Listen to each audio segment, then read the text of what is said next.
Okay, so first of all, for those of you who saw me on or saw the announcement on Twitter and were wondering where the stream is, I'm here. Um, but it's been a little bit of an adventure getting set up.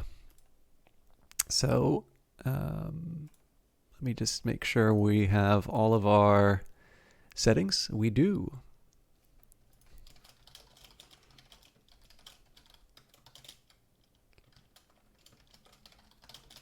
Sorry, I just have a message. I was just messaging someone about a book recommendation, so let me just wrap that up.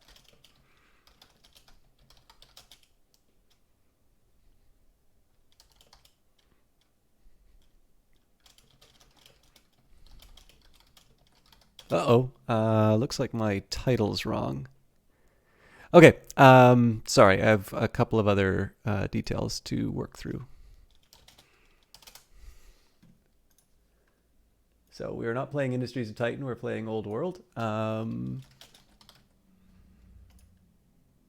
I should have worked this all out earlier. Again, my apologies, not just for starting a bit later, but also for the sorry, I'm just taking a look at some of the stats that Twitch is giving me, and they do not make any sense at all. But yes, okay. So obviously a bit of an adventure to try and get everything going tonight. My apologies for leaving you all hanging, but we are here and we're ready for some Old World. So I'm going to load up the game, and then we can... there's not too much to sort of debrief or do the housekeeping or however you want to talk about it. But I'll talk a little bit about some plans for the oncoming week, because I keep saying that I'm going to do this game on Monday, and I never do. But I also wanted to... There's a couple things I wanted to get out of the way just in terms of the playthrough, because Old World is one of the games where I sometimes am worried that I'm not streaming it well. And it's actually because I really like this game, and I could probably just stand to get out of my own head about this. But I figured it's better to just kind of confront it, and I'll leave it to your judgment as to whether or not it's a justified worry. But first of all, I am playing a copy of this game. I was given a key from Hooded Horse for the sort of incoming Steam release and the Heroes of the Aegean DLC. It's a tricky one because I was an early player of this game back in Epic. Well, first Steam, then Epic, then, I've probably got a bit of a longer history, although I definitely had a very long time where I wasn't able to play this game. And you can tell because I definitely had some weird conceptions about how it worked originally, or like from those gaps. And then, I've clearly forgotten some things and I'm relearning some things. But I also think that's really fun too, because one big lesson about this game is that if you just take what you have from 4X games, such as Civilization or Endless Legend or, any of the others, you're probably going to wind up making mistakes, and you may not understand why things are kind of going against your your plans. But with that in mind, I think the better thing to do is, err on the side of caution and just say that, especially because I was able to play Heroes of the Aegean a bit early as a result of that Hooded Horse key, it's worth disclosing that. I am obviously very enthusiastic about the game and have been for a long time. We talked about the GDC talk back when the game was 10 crowns and some of the ideas sort of behind, that went into the game. But I leave it. It gives me one advantage, and it also just helps me kind of cover the due diligence in terms of reporting things. It gives me a chance to talk about two really interesting companies. So I am a huge fan of Mohawk Games. I really loved Off-World Trading Company. And if you haven't checked it out, I believe it is a free-to-play game on...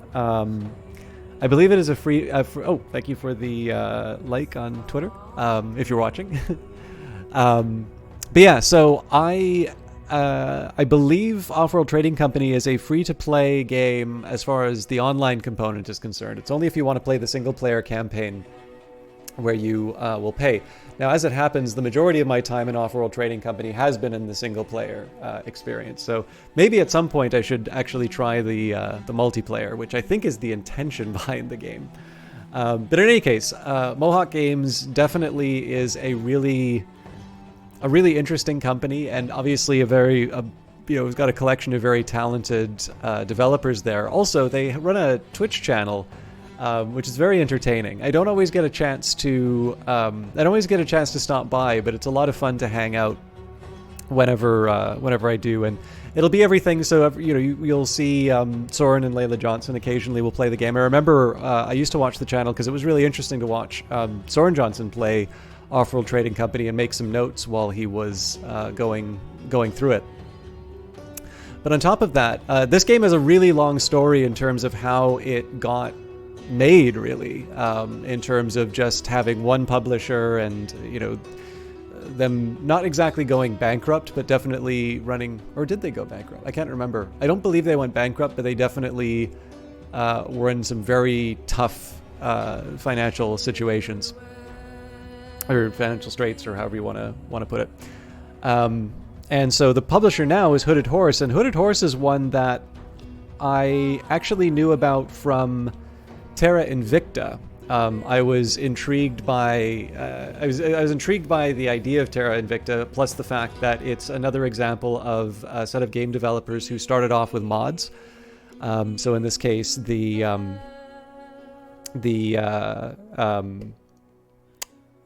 did the Long War mod for XCOM and XCOM 2, and I first found out about them because they were mentioning they were being published by a company called Hooded Horse, which I hadn't heard of before. But the next thing I know, it sounds like Old World is being published by Hooded Horse, and I'm like, okay, well, this is interesting. And ever since then, I've been looking into Hooded Horse. But on top of that, every time I check out a Hooded Horse thing, they're very good at sort of letting you know the other things that they're doing. And so there's a couple of other games that I'm interested in, such as I think it's Epistocracy. Anyways, it's a espionage grand strategy game. There's a few science fiction games. It definitely seems to be a focus on strategy games and RPGs. Now, I'm a little bit more on the strategy side of things. But definitely a very interesting company, getting a very impressive stable of games, and then also attracting some impressive talent. There's a couple of people who have been hired or have otherwise been connected with the publisher that I find encouraging. So, not only am I happy to have an excuse to play some more Old World, but I think there are companies where if you happen to just like following game things, if your enjoyment of games is to follow the people making them and sort of the moves that are happening to bring these games to you. Obviously, it can be fun to follow favorite developers or studios and whatnot. A little bit like following movies, right? You may have a favorite director, you may have a favorite, film production company, or like, so for instance, this is older, that this company doesn't exist anymore, but Section 8 was a partnership between Steven Soderbergh and George Clooney that wound up making a lot of really interesting movies. I think they're responsible. I think they might have actually done the adaptation of A Scanner Darkly, now that I think of it. In any case, it definitely to me, it's part of my enjoyment of following games. There's maybe a small benefit in terms of following this stuff if you're a broadcaster where, if they are looking for people to cover their games, you can sort of send an email, say, hey, here's what I'm about.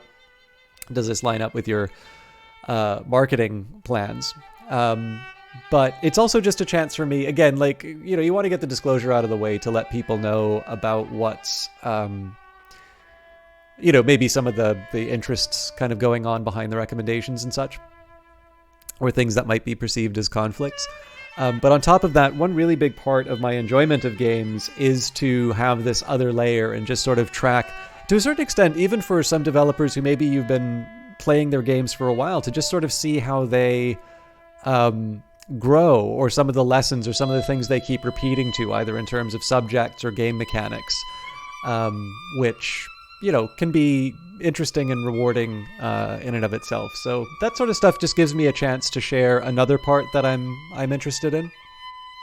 And hopefully you don't find it too much of an interruption in terms of the overall broadcast. One other thing I'll mention too, obviously I was talking about, Mohawk and Hooded Horse. There's a lot of support for this game. So, it's easy to see all this stuff on a screen and maybe overlook it, but there is a Discord.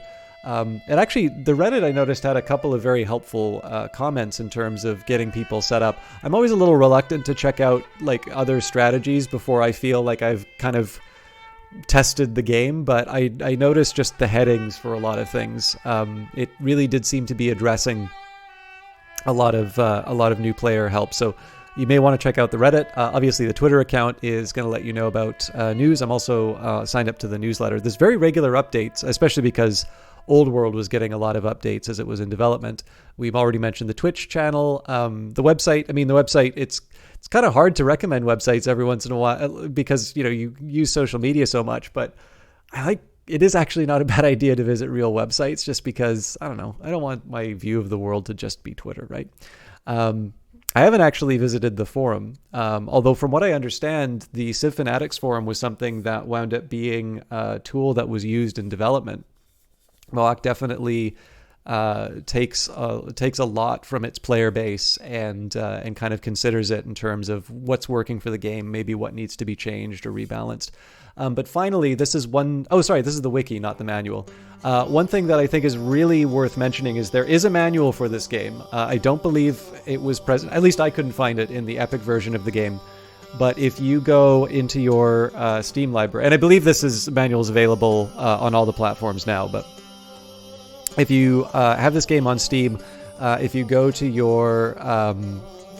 sort of your library, if you click on Old World, I'm actually just trying to do this myself. It's so I think the layout's the same for everyone, but if you have your time played and all of that, your friends who played, and then just below it under additional content, there's a manual.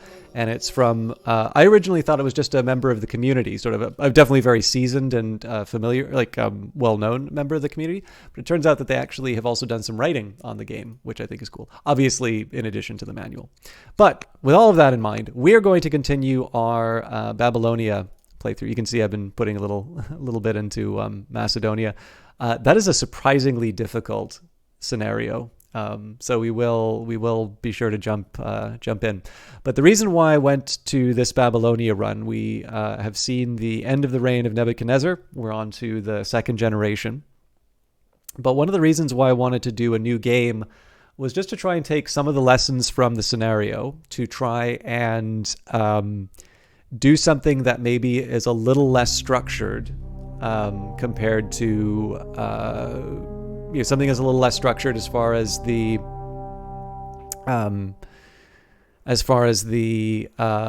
sort of set of rules are concerned. I know there was also a few requests to see what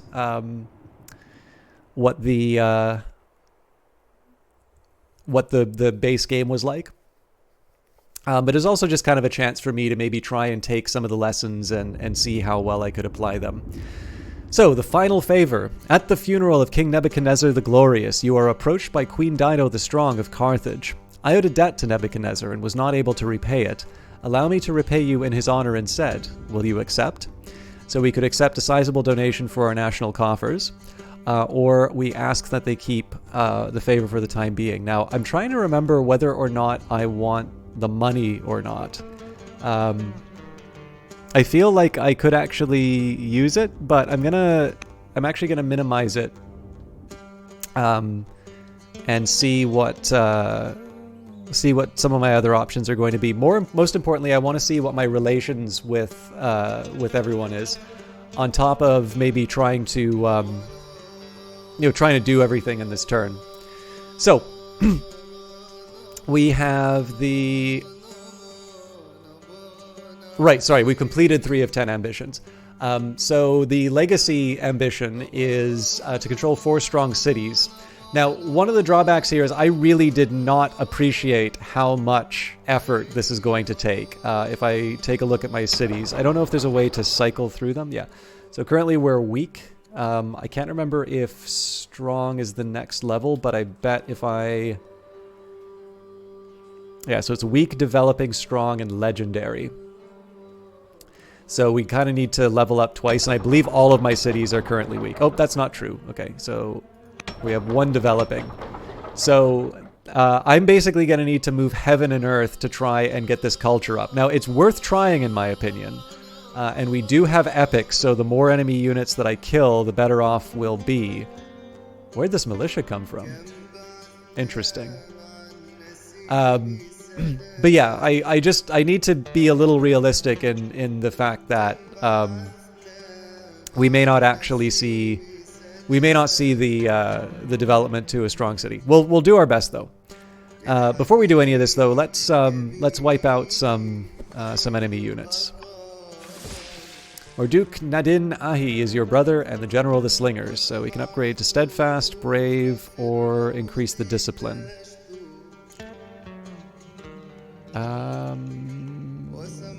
They are a general, so we'll make them brave. Now, one cool thing about the chariot is that not only do we get to kill them, but because we have got the oh, what's that trait called? Route. They actually get to move again, or they should.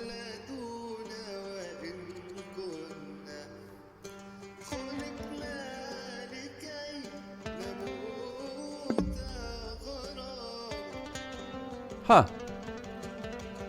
I was under the impression they should be able to attack. Okay, well, we'll undo that because I want them to be able to heal.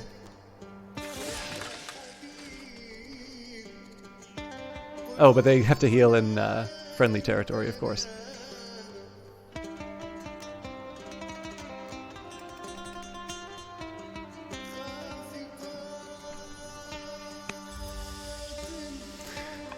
Okay.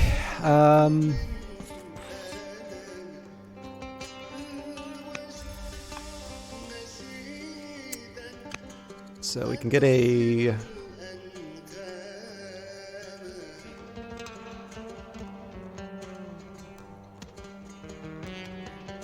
I'm slightly inclined towards putting Queen Kashaya the New in place. There is the drawback that will draw back on our training as well as our wealth. But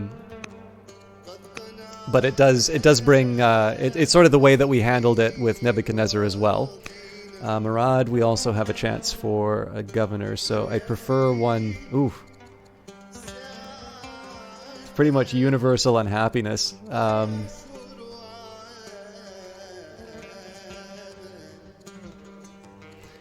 Let's try... Okay, before we assign a governor, let's pick a chancellor. Okay, so Prince Kuraglazu is actually very good for this role. I was thinking of putting them somewhere else, but... Now, if it's not clear, the way that this game works is it has an order system, and being able to pick what you want to prioritize. Like, generally, in most turns, you're not going to be able to do everything that you want. So there's a really big benefit to trying to be a little more selective in terms of what actions you're going to take and sort of prioritizing. So right now, because it's we've got a new ruler. I do want to take some time here to figure out how I'm going to try and bring about some order in the kingdom before we go too far. Okay, so now we can pick a governor. We've eliminated a couple of options, so I am slightly inclined to go for Amal Marduk the Younger, and that's just because everybody else is going to wind up increasing unhappiness. And that's probably one of the bigger challenges that I need to deal with. So let's... Oh, but I do not have the civics. Okay, well, we will have to wait then. Okay, so next up, one thing we're going to consider is religion, and then we're also going to have to consider alliances. So we're getting along well with the Chaldeans. We're doing okay with the Kassites, but with the Amorites, we are in a little bit of trouble. And it should actually give us a bit of a breakdown in terms of what... Yeah, so the oligarch Irishti Aya is a little a little cross with us.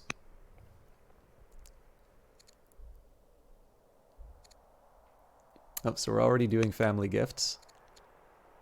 Now this is somewhat costly, but I do think an influence may be in order here.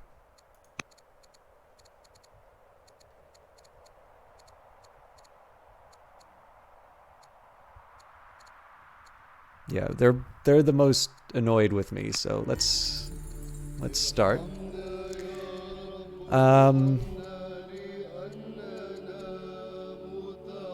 And then I'm also thinking that maybe for myself we can convert. Nope, we don't have the civics for it. Okay. So I think we're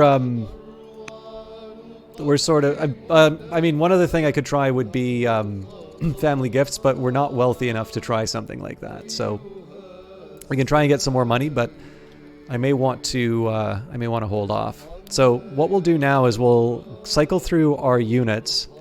One of the things I want to be doing as far as units are concerned is so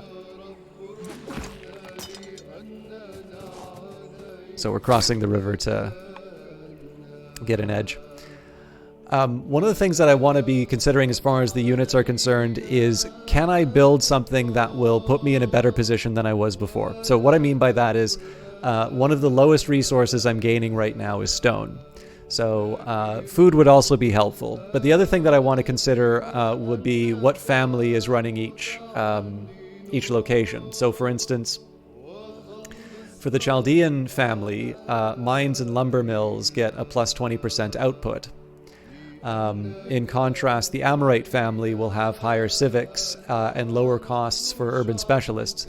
But one of the things I want to be thinking about is, when I can, the Chaldean cities should have the largest number of lumber mills and mines. And other cities, so this is a great example of something where I want lots of mines. Lumber mills, there's maybe fewer opportunities. But in contrast, we have the Kassites, who will give new ranged units Sentinel. Also, they have a higher output for camps and nets.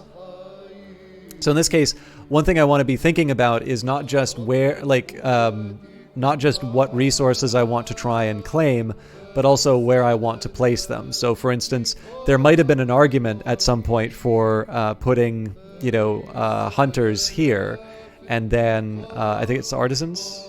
Yeah, artisans here, because there's so many locations for things like lumber mills.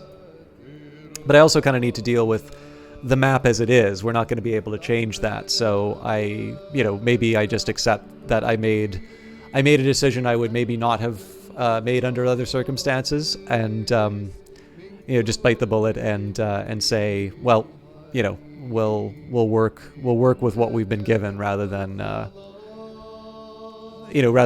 wish for something else. Sorry, I'm gonna have a sip of coffee before I go too far.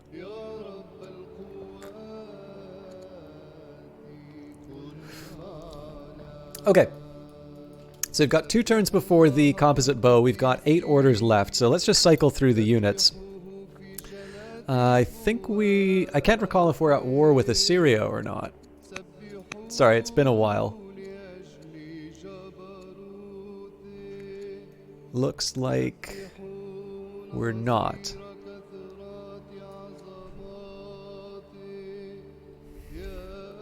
Sure don't like us, though.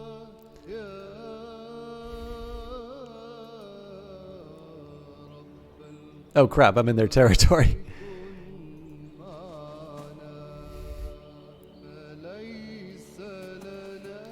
Okay, so that took up quite a few moves. I think it's kind of worth it, because it did give me some intel in terms of Assyria's territory. But I'm probably not going to be able to do that much with my workers.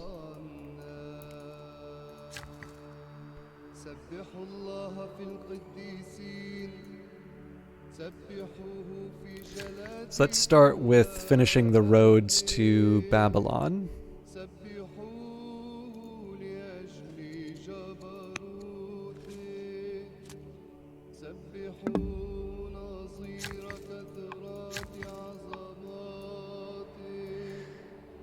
What's your story? So we can't build lumber mills yet. I may just get them to cut down the tree here. Farms wouldn't hurt, and I don't have an obligation to build farms in one location over another.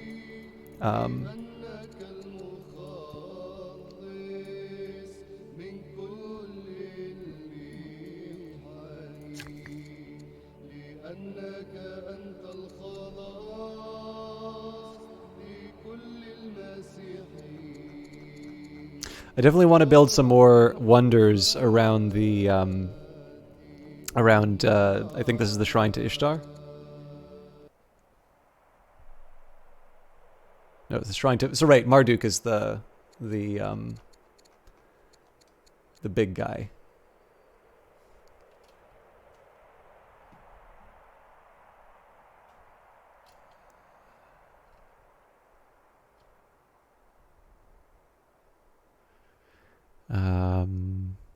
Yes, an additional order per adjacent wonder.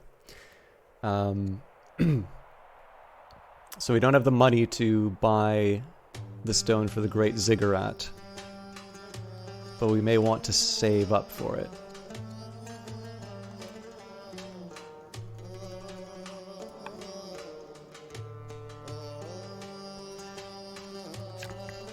Okay.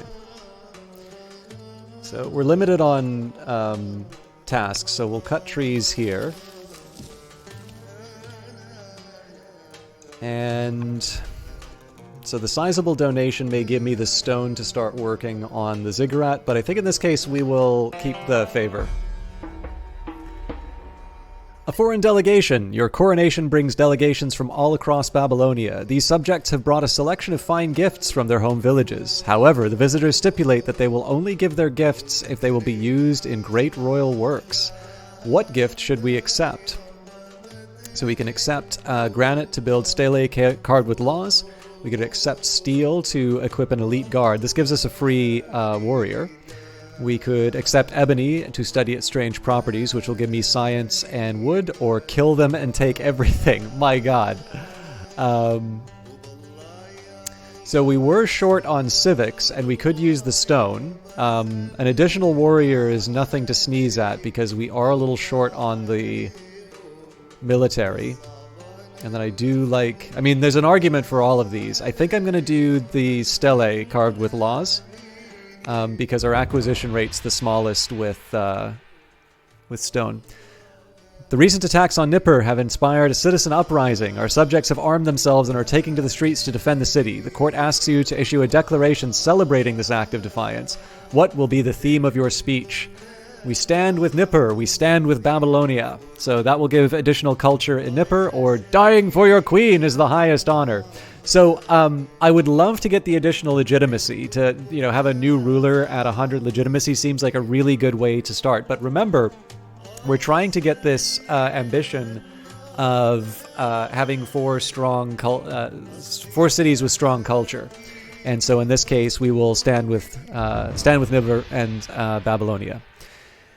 In addition to tactical theory and the study of past battles, a large portion of Nabopolassar's tutelage consists of sparring and military drills. Nabopolassar is consistently at the top of his sparring group, save for one other student. No matter how many times they fight, Ulamburash always stands victorious. Nabopolassar is desperate for a renewed drive to win. What advice will you give? So surround yourself with those who are better than you. They gain charisma and courage. Ulamburash becomes loyal. Encourage the rivalry. Nabopolassar should never back down. So additional courage. Vengeful against... Oh, so I create vengeance between the two. Now, this guy's never going to inherit the throne. Well, I should never say never, but the intention is not for them to inherit the throne. Or fighting him with real blades will test your mettle, and they can become brave or wounded. Oh man, that'd be really interesting. I mean, I'm going to make them a general ultimately, so I think the extra courage would be nice. If you can just give me a second here, I need to run to the other room really quickly. I think I forgot to turn off an alarm, and I'll be back in just a moment.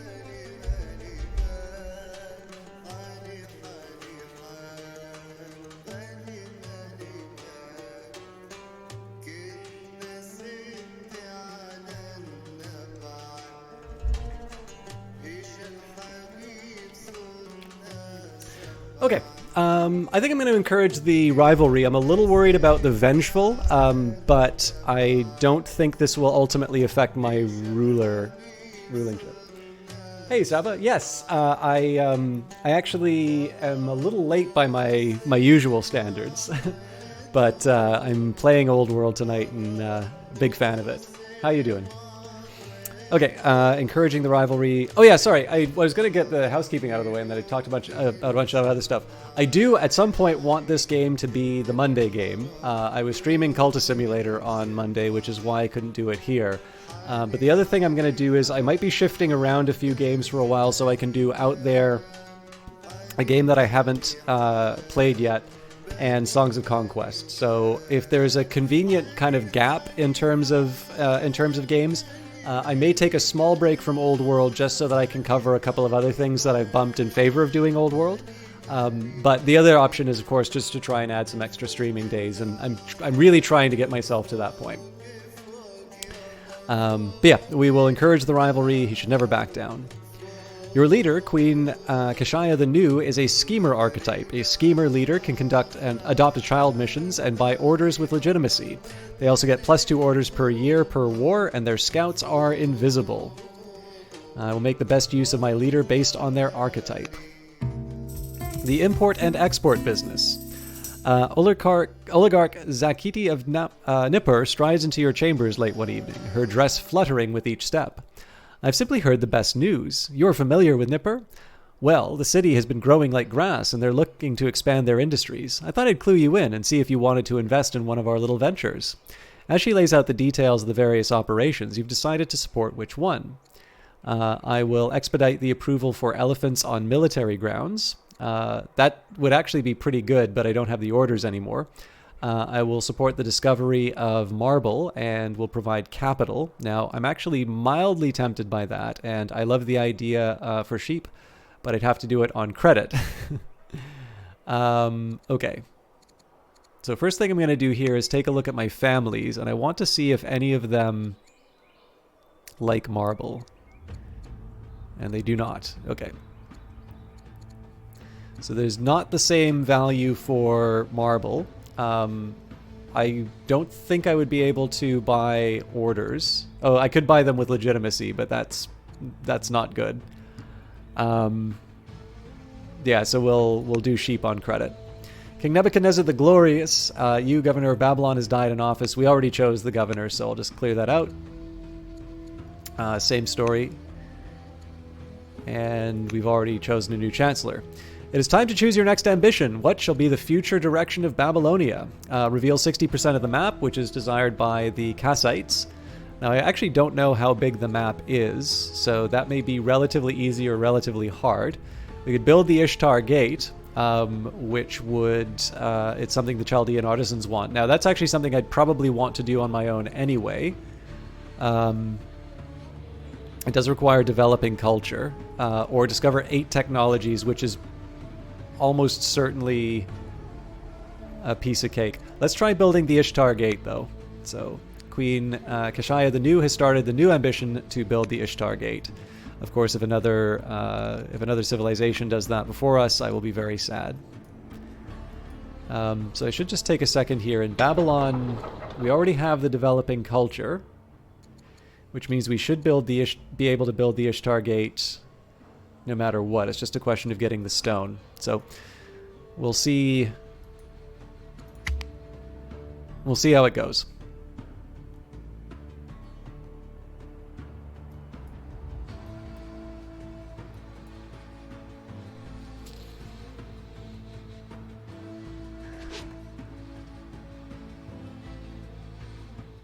Rome is now at war with the Gauls. King consort Posthumus, your husband, is severely ill, suffering from a high fever and constant shaking, leaving him barely able to walk.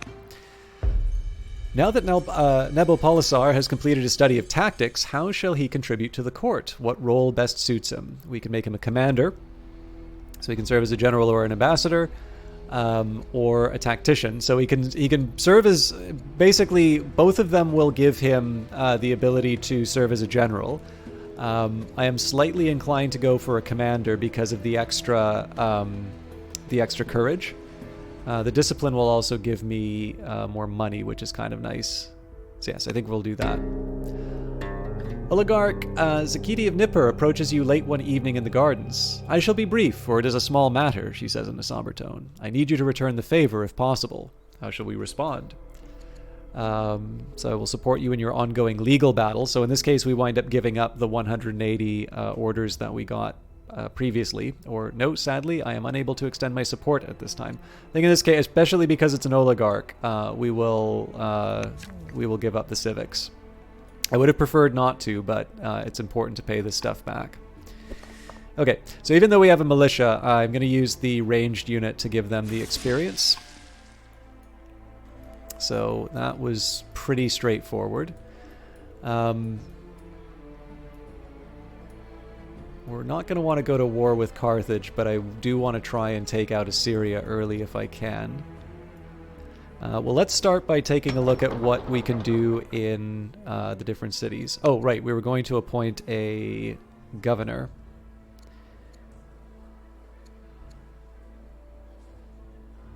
So this one increases unhappiness. So yes, it was Amil Marduk the Younger.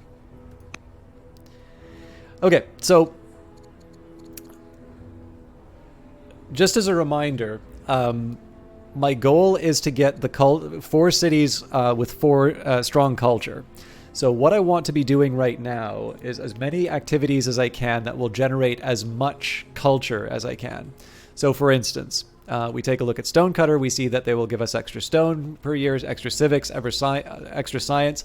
All of this is wonderful. All of this is stuff that I really want, but it does not serve the culture goal. On the other hand, an apprentice poet gives me 3 culture a year, and it will cost me 3 years to build one, and some food, but we'll just kind of take the food as given. Now let's consider some of our alternatives. If we build Forum, we'll get the science. Treasury, because we have Babylonia, will give us extra civics. But we require developing culture for this, so we actually need to basically build up our existing culture already. So again, we think about the different things that we can try. So for instance, festival. In this case, we get one culture per year. It'll also decrease our unhappiness, which is pretty good. But compared to what we get from the apprentice poet, it's not quite as exciting. I consider the festival under certain circumstances, but maybe not right now. Same story with the inquiry, and I don't think the council helps us out. The other thing that's a little tricky is that you can, like if there's something that gives you civics, it can potentially give you like a specialist faster. But in this case, we'll go for the apprentice poet. It's something that's going to allow us to earn that culture. And as a result, I want to follow through on it as quickly as I can. Everybody else is just kind of building what they can. So let's go to next unit. I probably want to do something with, no, we can already do something. I'm just trying to make sure that I'm not doing things that cost stone. We want to save for stone. So I'm going to pause here. I'm a little surprised we can't build the Ishtar Gate.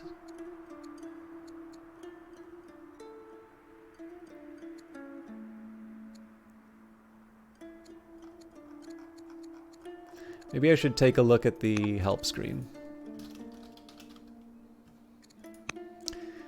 It can be built anywhere. Requires an adjacent city center. Well, I believe a temple counts.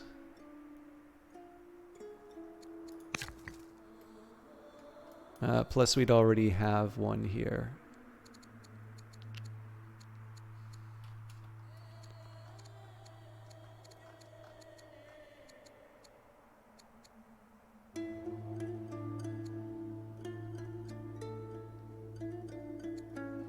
Okay, this is really starting to weird me out now.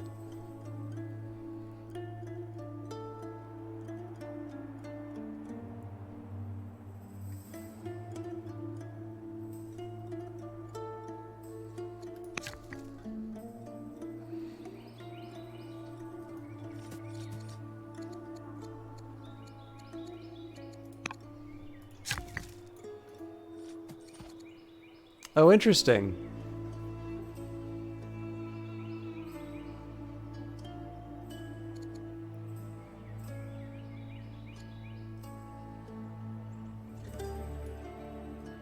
So it says adjacent city site, but it seems like it actually needs a proper city site. And that makes life even more difficult because I was originally going to build a little trio of lumber yards here. So again, I want to try and maximize the benefit. I want to try and maximize the benefit of the of this location. So okay, well, again, we need to get 600 stone for the Ishtar Gate. So here's what I'm going to do. I want to try and expand my. I want to try and expand my city tiles. Hello, Beepo. How you doing?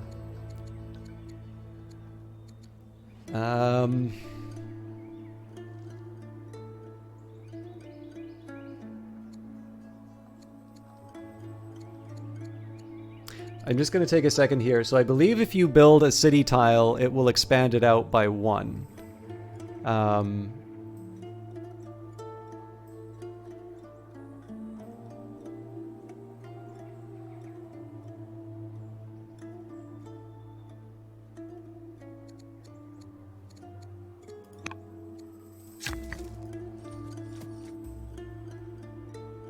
Oh, it requires adjacent city center. Okay, so we're never going to be able to build that where I want. Okay, and actually, unfortunately, that also means that I'm going to have to lose the nice little triangle of lumber yards too. All right. Well, I mean, a shame all around. A shame all around, but let's learn to live with disappointment. It requires civics. Okay, so we'll wait for this unit for now.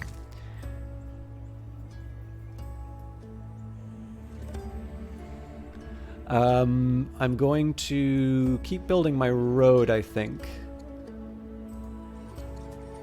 Oh, that costs stone, so that's actually not a good, it's not a good use of that unit right now. Do I have workers being built? Okay. So I don't actually have a worker being built here. Yeah, so I'm gonna keep acquiring stone at this point. I am gonna move a worker into this tile. It does mean we're putting the road on hold, but I think that's the right call. These are all quarries, so I actually don't think it's a bad idea to keep on this run. It also uses some of this iron that I've got a surplus of.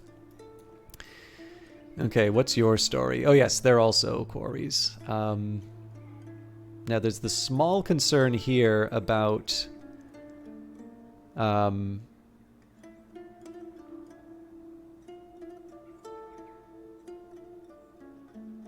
more sort of rural tiles that I'm building beside urban tiles is going to limit my expansion. We don't have land consolidation. A grove would have been really good because my families want that. I'd be tempted to build the Odeon. Now remember, the Odeon gives me extra culture per turn, but it also costs stone, which I'm reluctant to give up right now. So I do want to get more stone. We do have hills. I think I'm going to build one.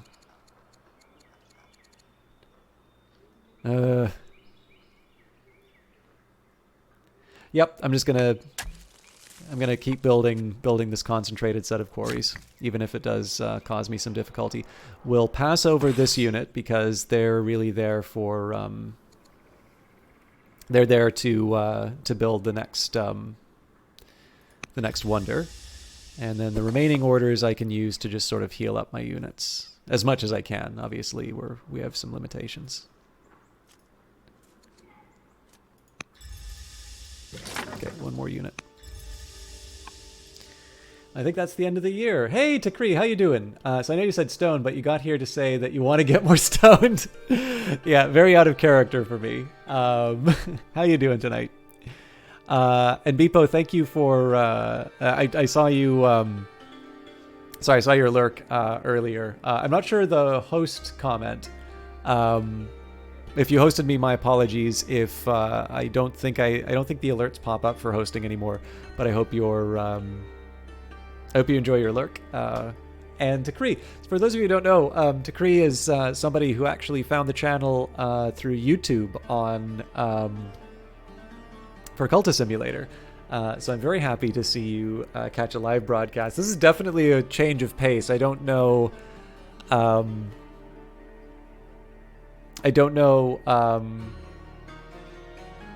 Actually don't know most of the stuff that you play online. But yeah, I'm doing all right. A very busy day, and just stuff's kind of at work, but I don't know about host being a thing or not. Just letting you know, me know that you hosted me. I'll actually also say I'm glad that you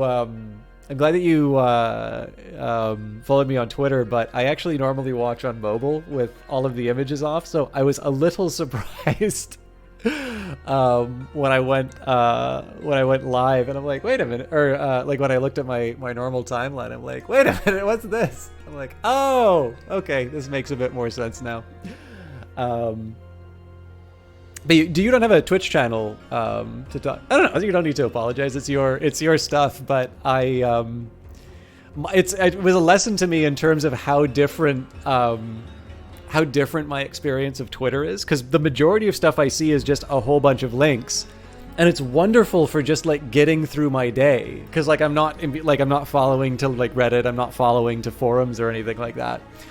But because I think you'd alluded in one of your earlier YouTube comments, but I don't know if I knew exactly what you did. But yeah, it gave me a big surprise, because it's not like I've just a very boring set of followers. It's usually like economists and Twitch streamers. So it's good to see you. But yeah, I don't know if you stream on Twitch or not, but I'm happy. I know Beepo does, and I'm happy to shout everyone out. I don't know if you've ever played games like, I mean, it's work, right? They pay me to do things that I wouldn't normally want to do. If I normally would want to do them, I'd probably do it very. I'd probably do more of it for free. Hey, no worries. I like as much as I can. I like to try and let people know about sort of what their options are, and obviously, generally networks are just a nice way that you sort of build everyone's connections, right? I mean, it's sorry that's a tautology. Obviously, networks are all about connections, but no, like just being able to let people know like what's out there. And I know like Beepo, like does a lot of strategy games, and so that's probably an angle that a lot of people would be into. Yeah, I'm sorry I don't get a chance to visit that often, Beepo. I think I tend not to see you online, but I think that's also just because I tend to stream more or less straight after my work. So, you played Vampire the Masquerade. Interesting. Was that your first time playing Vampire? Because I'm familiar with the property, but I don't think I've ever really played it. I just know about it.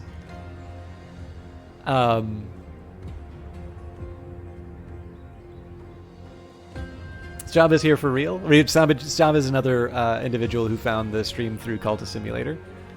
Lots of action lately. Okay, well that's shows how much I know about your stuff. But yeah, no, it's like it's nice to be able to just let people know. I've actually been pretty bad at like. I think some of you know, like when I've hosted someone, they turn out to maybe not be that great.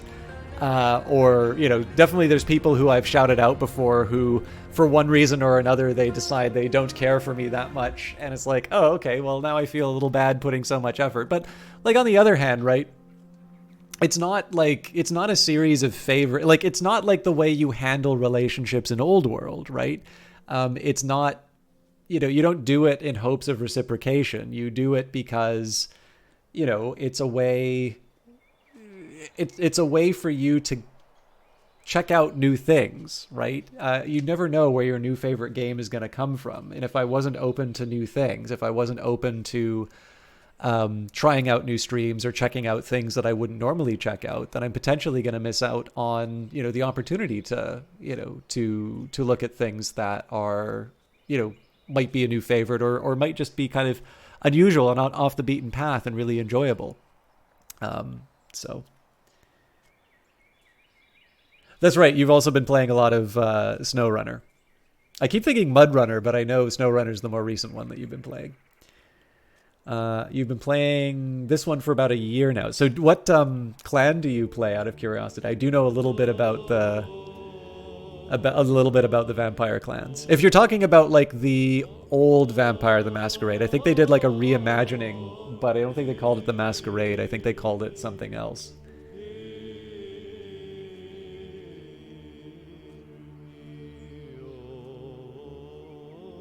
Gangrel. Oh, that's an interesting choice.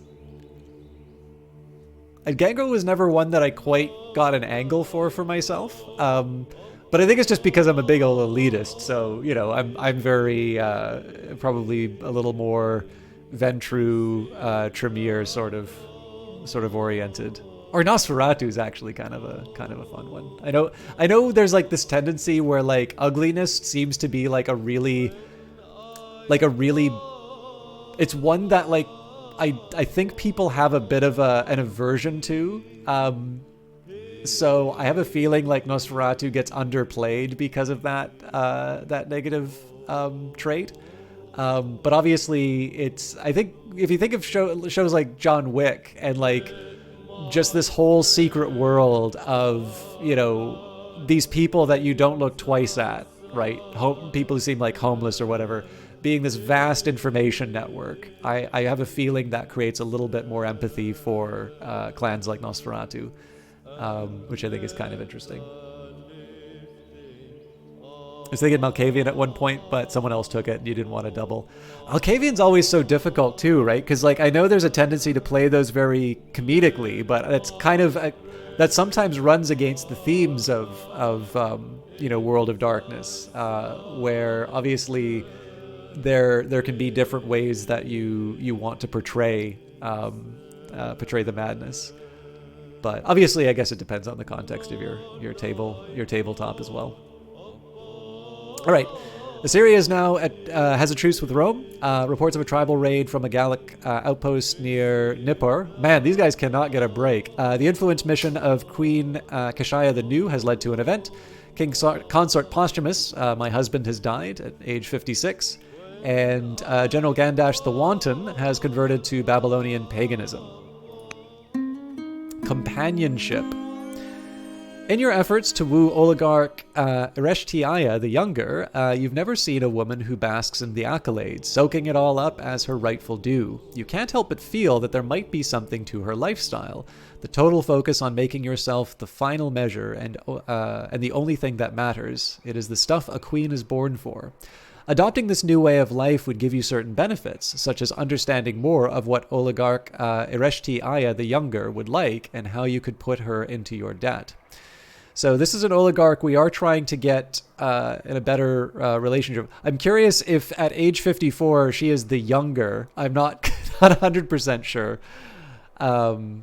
So she is proud. I myself could become proud, which will increase courage at the expense of wisdom. And the oligarch would owe a favor to me.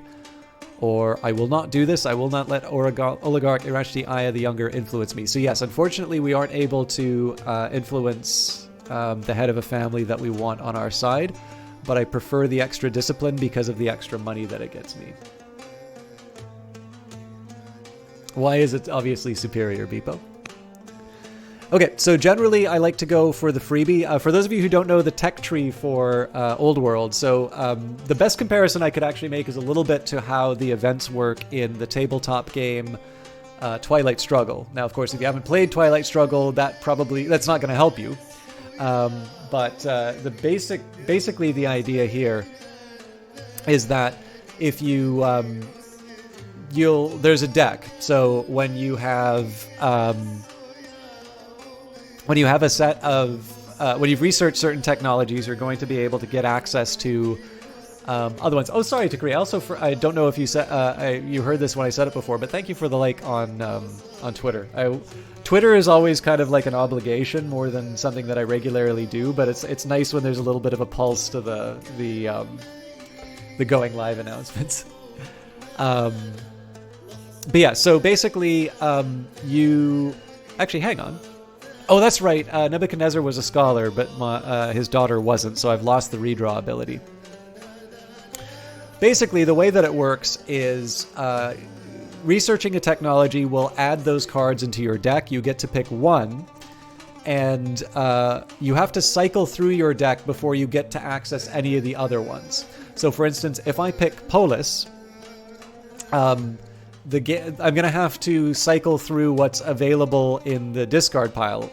Aristocracy, Portcullis, Free Akkadian Archer, Phalanx, and Free Archer. Before I'm going to be able to access Navigation and Steel again. Now, an exception to this is the freebie card. So if you do not select the freebie when it comes up, it basically gets it's lost forever. So generally I try to take the free one whenever I can, even if that means I miss out on a cool tech. As it happens, the game is recommending it as well. So you'd be meaning to catch you live forever, so I don't get Twitch notifications on your phone. I had to hunt me down on Twitter for them. Well, I appreciate it nonetheless. It's obviously a very different experience from YouTube, and I know I sometimes play stuff that isn't people's cup of tea. But I always appreciate the views. If you have any questions about the game, I'm sure you've probably noticed by now. I'm pretty happy to tell people about the stuff I'm interested in. But I don't know. I don't know what I can kind of take for granted anymore in terms of what's known about the game. So to be honest with you, my preference would be to start building mines in all of these areas, particularly for like the gold and such. Oh, actually, this gives me culture. So I was originally going to grab the horses and go for the gems, but in this case, the gems are something that I can gift to the Chaldeans. And then it also gets me culture in Ashuna, which helps me with controlling the 4 culturally strong cities. What's my grand strategy? So this is like Civ 6. Sort of, Shaba, one of the first things that I did when playing this game was I read a talk that Soren Johnson, the lead designer on this game, gave about sort of the inheritance of games, sort of different genres. So, while this is a 4X game, it's actually better to think... So Soren Johnson, first of all, is a game designer who is very familiar with the genre. He has worked on Civilization 3. I believe he did some design work, but I know he was responsible for the AI on it. He was lead designer on Civilization 4, and then I believe he also did the 4X components for Spore. And so... First of all, Old World is definitely a return to a genre that he knows very well. But what's also interesting about Old World is that it very much plays like a game of someone sitting down and questioning the things that we take for granted in this genre. So, for instance, food does not generate growth the way that it would in Civilization 6. One of the ways that you generate growth is a specific growth stat. And that is affected by things that are not necessarily food. What food is going to affect... growth is going to affect settlers, workers, scouts, and food winds up being something that I use as an input to other kinds of production. Likewise for warrior units, right? Instead of there just being one generic production resource that you'll generate, there's a training resource. And so some cities will be more specialized for training, whereas others will maybe be specialized for civics. Now, there are hints of this in Civilization 6, because in Civilization 6, there's more district specialization and such, but the main unit in which you're building things is still production units, the little hammers. I guess there's technically hammers here in the form of civics, but obviously it's a gavel, not a hammer. And so, again, I want to stress, like, it's definitely fair to say that this is like... It's fair to say that this is like Civilization 6 in the sense that it's a 4X game, and, you know, it's 4X is a genre that we're all familiar with and probably it's helpful to speak in terms that people are familiar with. But one big lesson from this game, I think, is to I think one big lesson is not to take the conventions of other 4X games for granted. There's actually quite a bit going on in this game, which can be you can sort of get trapped by if you rely too much on some of the old stuff. 3 a.m. You got to ruin another night. All right, have a good one, Beepo. Thank you very much for hanging out, and thank you for your host. All right, laid to rest. King Consort Posthumus has died. Babylonia mourns as it lays to rest your beloved husband. So my character is now in mourning at the loss of her husband. In fairness, it was a 50-year-old husband, and she is 46. So there's something of an age gap. We'll see maybe if we can find another one. Maybe it's a Black Widow situation here. It was we needed to have good relations with Rome. That's not as important to us now, so we got rid of... Oh, nope, actually minus 69 for King Romulus, so...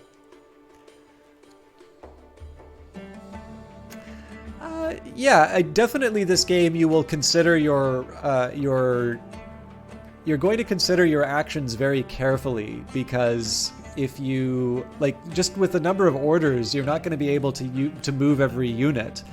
And so the order sort of matters, not necessarily in terms of just getting your plans done, but just the simple fact that if you don't consider the order in which you're doing things, you're probably going to find out that you run out of orders very quickly, and that what you had in mind isn't how your turn turns out. So it seems like there's a more social emphasis than Civ games. That's a really good insight, Takri. Actually, in a previous stream I said that for the econ fans among you, if you've ever done like an introductory econ course in university, and I realize not everybody watches the stream has done university, but you'll be introduced to this idea of like the social planner, and it's sort of this idea where you'll say, so imagine you had sort of a benevolent social planner who just organizes society in a way that everybody's sort of happiness is maximized. I'm kind of like hand waving some of this stuff here, but like let's just take that for granted. And then usually what you'll do is you will compare some alternative, so like a free market or a whatever kind of situation you're considering, and then you'll compare that to the social planner. You'll say, can we do any better, or can we do no worse than the social planner under this alternative? And again, it's a bit of a thought experiment that you'll do in order to analyze a situation. And so in Civilization, that it's very much, you can kind of imagine it as a social planner. So if you want to go from like a republic to a dictatorship, that will just happen over a turn, and everybody in the society is like, yeah, okay, we don't need to vote anymore. That's a lot off my mind, and then people will just do whatever you want. Whereas in this game, you have different factions. You have different houses. These important people in your civilization who will wield influence, and generally things will work better if you keep them happy. I've definitely had cases where I've had an affair and my wife hates me as a result, and so that creates tremendous inconvenience. And so you're absolutely right. Like in this game, people just basically don't take your order. They don't do everything that you that you want. You can't just boss them around and necessarily have them do everything that you want them to. You have to either give them, carrots and sticks. Very often it's usually carrots. Or you need to try and wield influence through other means. And so there's this whole other social dimension to the game, which really isn't present in Civ. So yeah, that's a really good insight, Kree. So one effect of mourning is that we get fewer orders, but we do gain charisma. So everybody's quite sympathetic to Kashaya, the new, who is lost her husband. Lost her husband? Bah, I'm sure she'll turn up. An entourage of grim ambassadors arrive from Rome. They bring a message from their ruler Romulus. He demands that we declare war against their enemy, the Gauls. How shall we respond to their ultimatum? Now, if we take a look at the sort of state of things, Rome, minus 69. So if we want to preserve that, we can't. It's gonna go negative. It's gonna change no matter what. But if we do declare war on the Gauls, we'll get a plus 40 opinion. So they'll still dislike us, but they won't it won't be upset. Upset is 99 to 1. Or actually, maybe, sorry, it will still be upset because it's still minus 20. I think we get 40 for the, yes, okay. And we go to war with the Gauls. Alternatively, let's wait a while and see how things play out. We'll get extra XP. Rome will be infuriated. They could not possibly go lower in terms of the relationship. But we'll get the extra XP. Now, the Gauls will still dislike us, and it's also fair to say that the Gauls have been a bit of a source of trouble for us. So I don't exactly want to start a big war right now, but we do have a new settler coming up. And so this might be an opportunity for us. And in this case, we will wage war on the Gauls, but this will have consequences. So Babylonia is now at war with the Gauls. And I'm going to have to change sort of some of my priorities. So let's start by healing. I've got this militia at the minimum. So there's a Gaul settlement here. So at the minimum, I want to put them behind the river for protection. So there's a Gaul settlement here. And there's a Gaul settlement up here. Now, the good news is that at least in this area, we've got some people like already kind of ready to go after the Gauls. But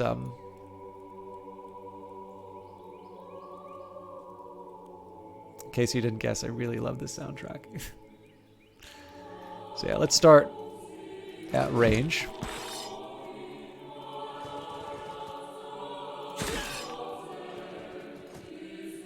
Ooh, we got a crit.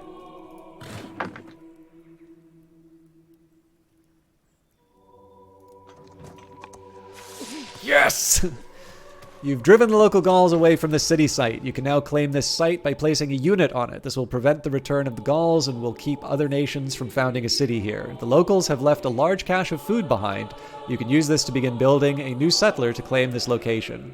I'll make good use of this food. Of course, we already have a settler coming by, so we're not going to work on that. So, barbarians work the same way that they do in civilization.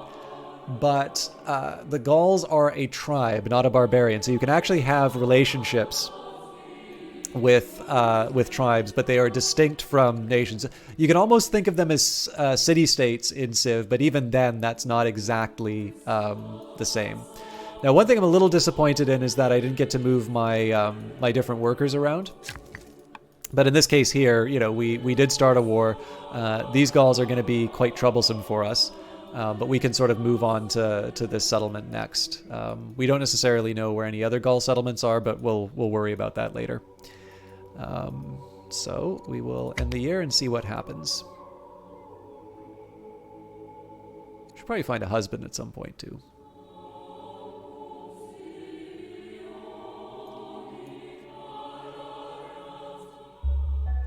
Duke Abi Ratash is old enough to be tutored by courtiers.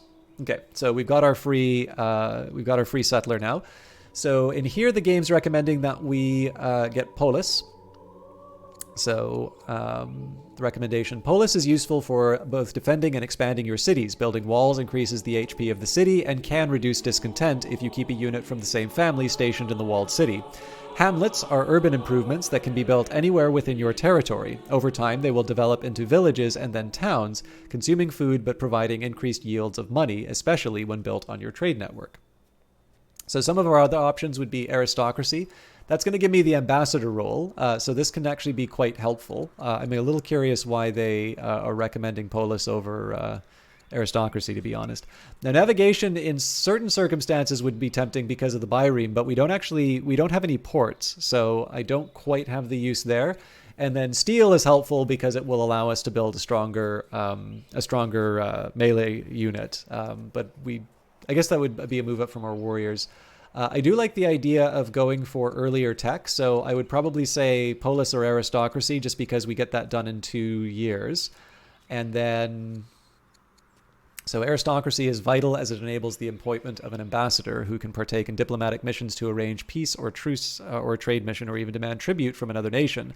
Aristocracy also unlocks... You know what? I'm going to do aristocracy because we're not going to build walls and hamlets right now. We're going to be focusing on culture. All right, so let's move that settler where it needs to go. Looks like we've also got quite a bit available to us in terms of actions to take on cities. So we've built an acolyte. Now again, what I want to be focusing on is anything that will get me culture. Now, one thing I'm interested in here is if I go to an Elder Acolyte, I think the delta on this is actually +1 culture rather than the +3 from building a new one. It also takes me 4 years, so in this case, the Apprentice Poet's probably the better choice.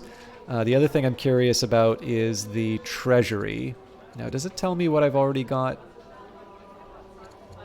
Yeah, so I'm already getting the bonus from that. So I think in this case, let's build the... Oh, wait, we're already strong culture, so this is one place that doesn't need it. We do have unhappiness, though, so let's do a festival first. And then I will build...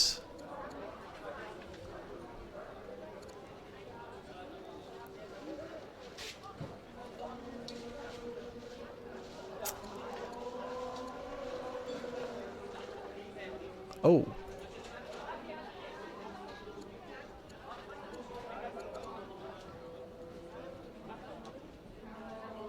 Adds fur. Which one of them adds fur?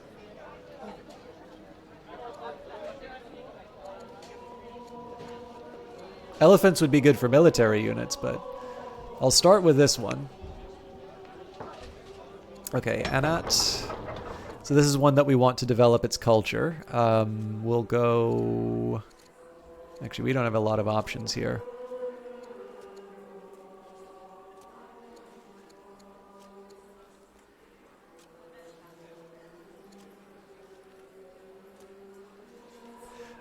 In this case, I'm going to build a stone cutter because it should, yeah, it'll give me additional stone, which will help me in the construction of the Ishtar Gate.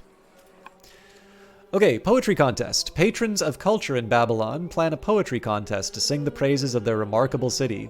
They would like their governor, Queen Kashaya the New, to participate. What should she do? So this comes from, this is an event that pops up as a result of the culture level increasing in Babylon.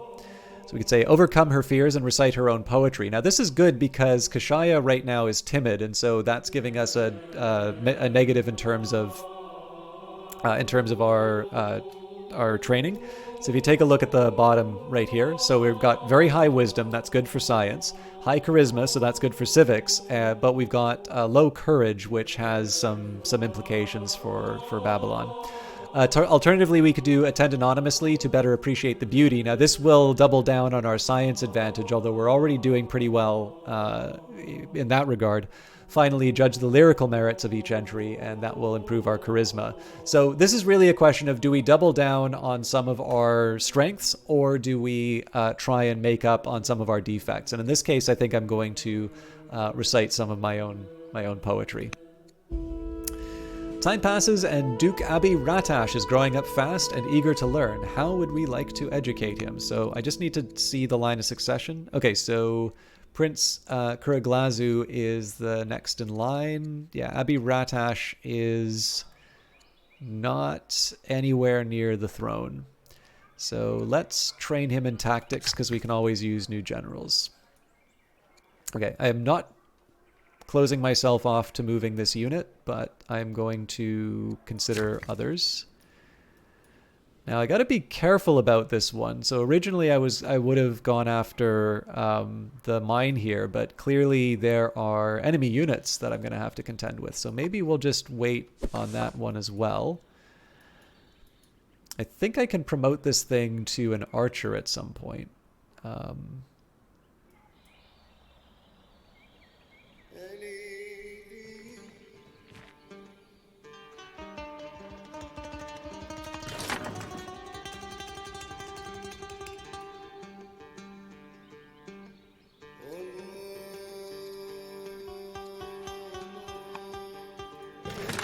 I should still keep the city site. I'll promote these guys. Okay, now this is a ranged unit, if I recall, skirmisher. So one thing that I can do to help my units out is to keep them in woods. So in this case, we'll grab this unit here. We'll also take the chance to promote them. So I think strike will work for us. Okay, so I've actually got 2 skirmisher units. This unit's probably gonna get a bit. They're gonna get poked with sharp things. In addition, we've got Tabni Ishtar of Marad or Etu Anat. I think we're going to go for Tabri Ishtar of Marad. I'd be tempted to take Etu Anat because she's 23, but in this case, we're actually going to go for this unit because we get a 20% bonus if the same unit's adjacent. It's very likely we're going to have 2 warriors side by side.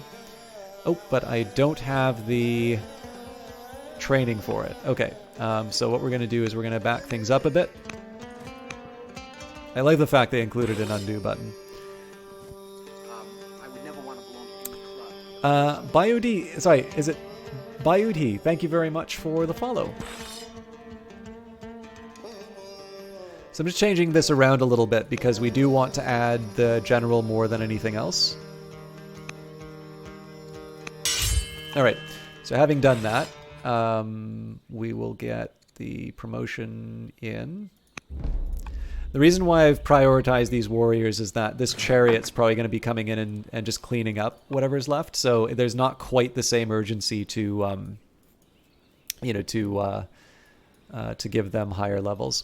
The other thing again is I'm keeping these 2 units in the woods because if they try to throw, like you can just kind of see the damage. Even if they move in close, it's just one point of damage. In contrast, you can see the damage that comes onto the slinger. Now, admittedly, that's probably because of differences in the slinger's defenses. But in this case, you can actually see on the left-hand side, it's a minus 50% attack because of the trees. Hopefully, it doesn't require too much elaboration as to why trees may be good for.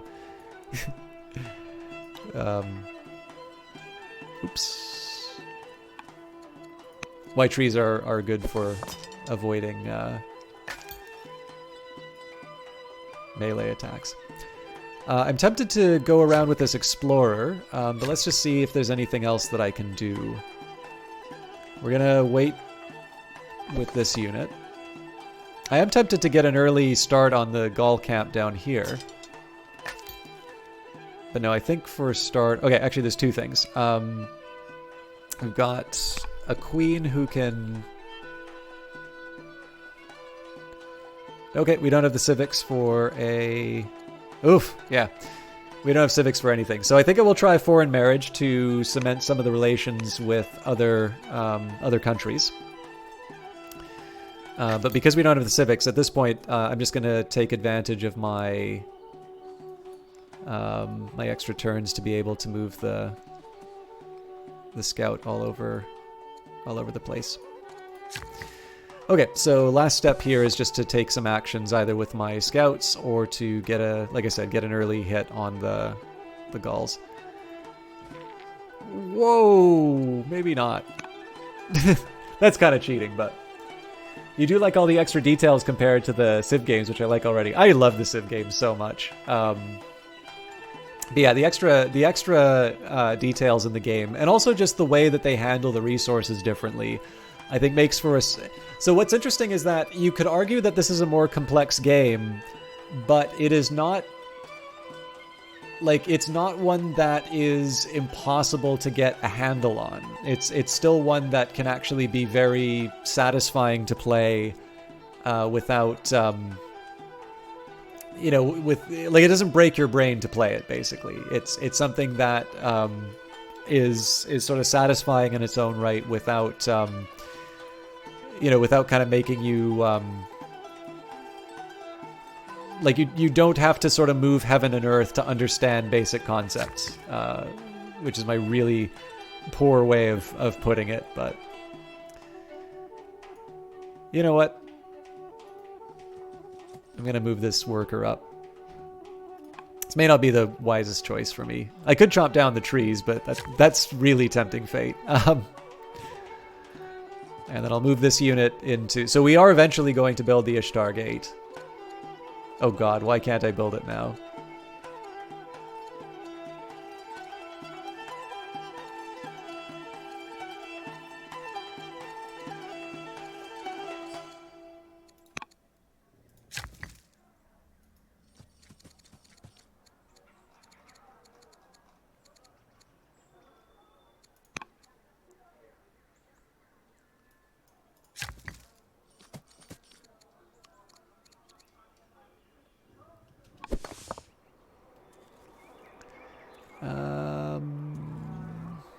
What's it cost to upgrade?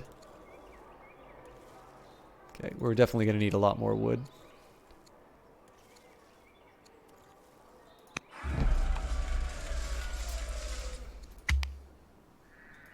So let's see if they go after that worker. I'm assuming they're going after the warriors, but who knows?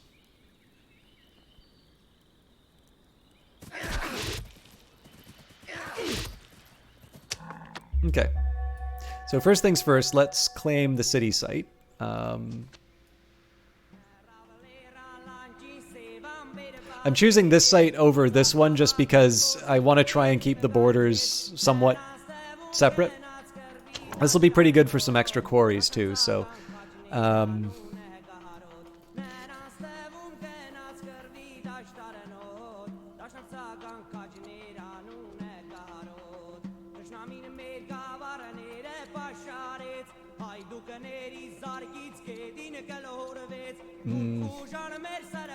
The Kassites, I think, are going to get a little... Yeah, I think the Kassites are going to get mad that they don't have an extra city. So this is not necessarily the best Kassite location, but I'm doing this to kind of keep the peace. And we found Nemerd, so additional legitimacy, although Carthage almost certainly found it first. Okay, let's try and find... So we could marry into a family. Actually, that might be better.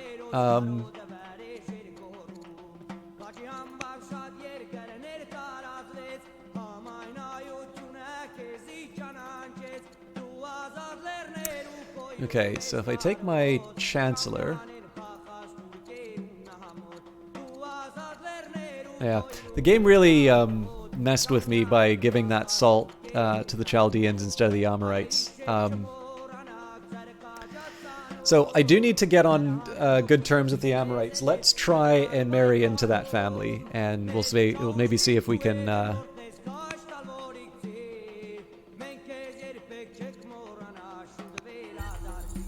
So that's the civics used up. I don't think I'm able to convert. Yeah.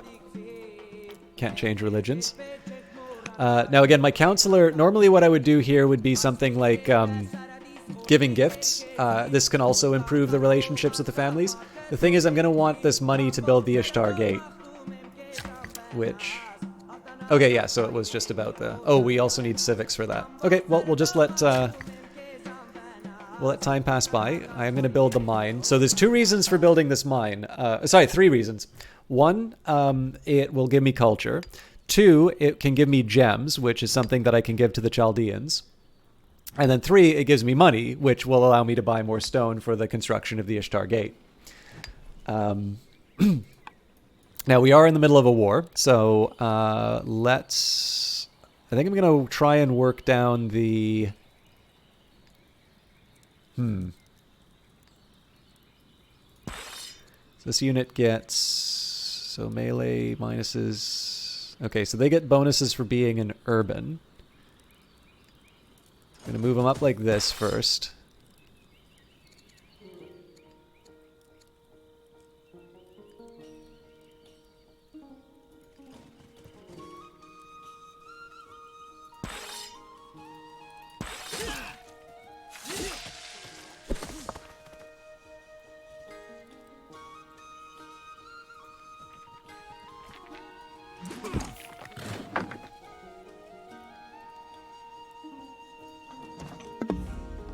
Oh.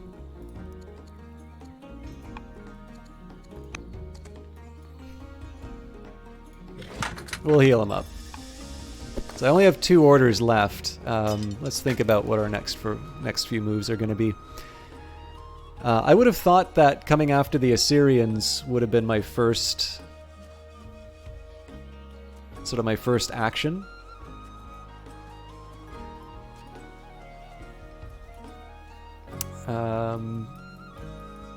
But turns out we went after the Gauls. Alright. Murad. So again, I want to try and work towards higher culture if I can. Best way to accomplish that would be... so the poet will get me an additional... I believe it will get me an additional 1... so that'll give me 1 extra culture a year, which is really no different from doing like a festival or an inquiry. But the good news about the festival is that it's going to lower my unhappiness and so reduce the costs of doing certain things. So we are going to put on a festival instead of recruiting a master poet. All right, this is my new city. So normally I start by building a worker, but in this case I'm going to start with a treasury because it gets me culture. Now, this is not going to be one of the strong culture cities for for Nebuchadnezzar's ambition. This is a brand new city at 0 culture. So in this case, I'm building the treasury just because it gets me extra money and like it's generally nice to have extra culture. But I'm under no illusions that this is going to be one of the cities that I'm like really like swinging for the fences on. But with that in mind, we'll queue up a worker as well. Okay, so that's the year. At some point, I'm going to need to build a settler to claim this tile from the Gauls, but we'll worry about that later.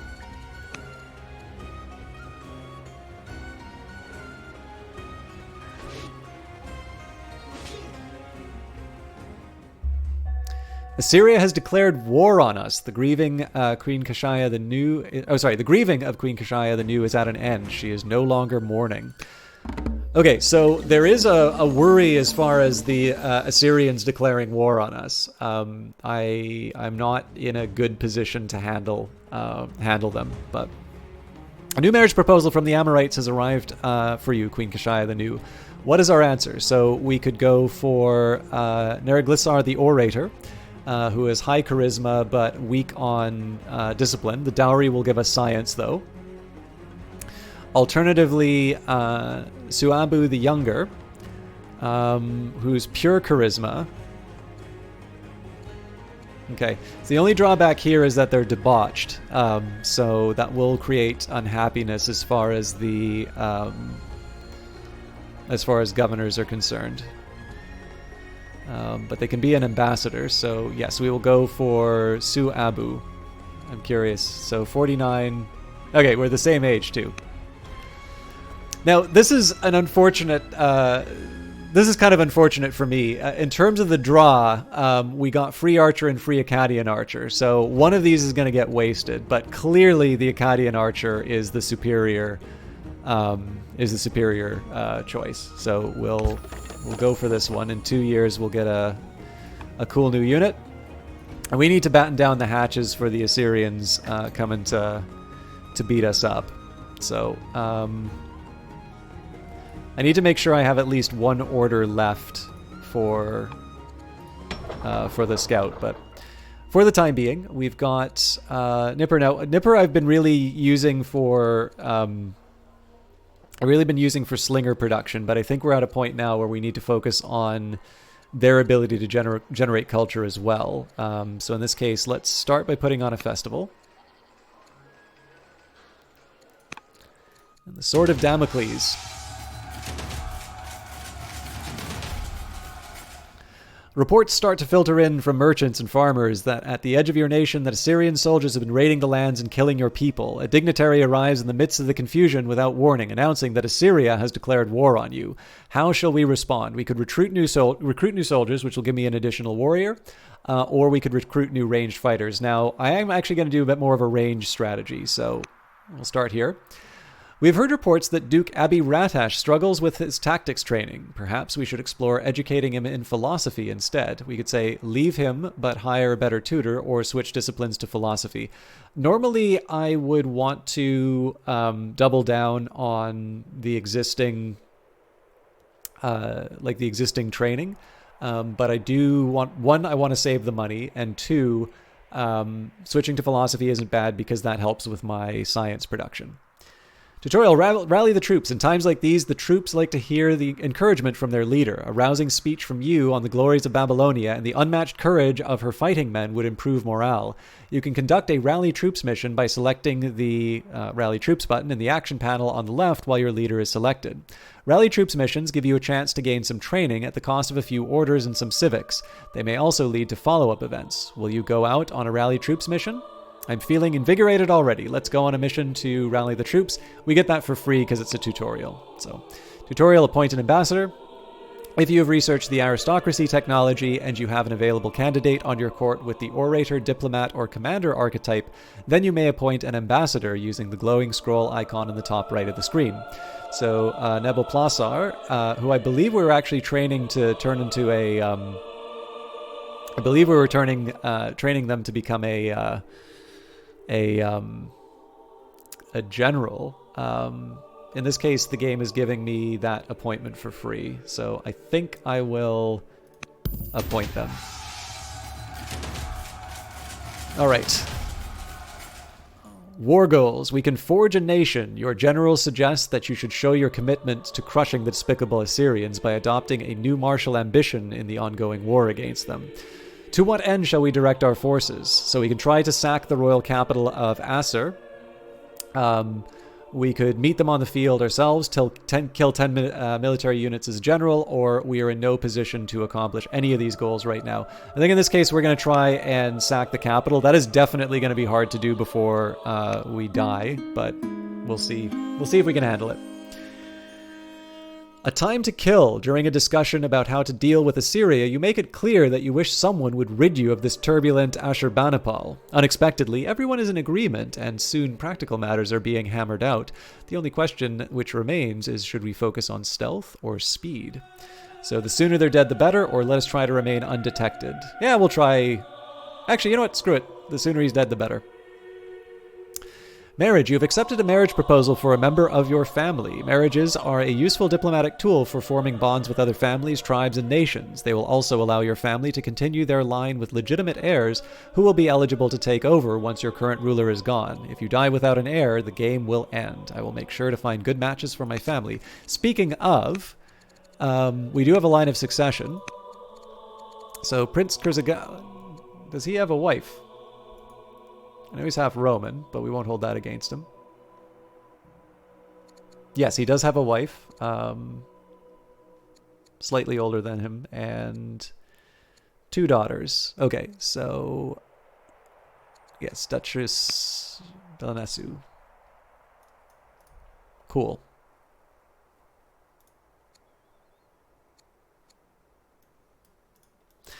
So let's focus on the war first.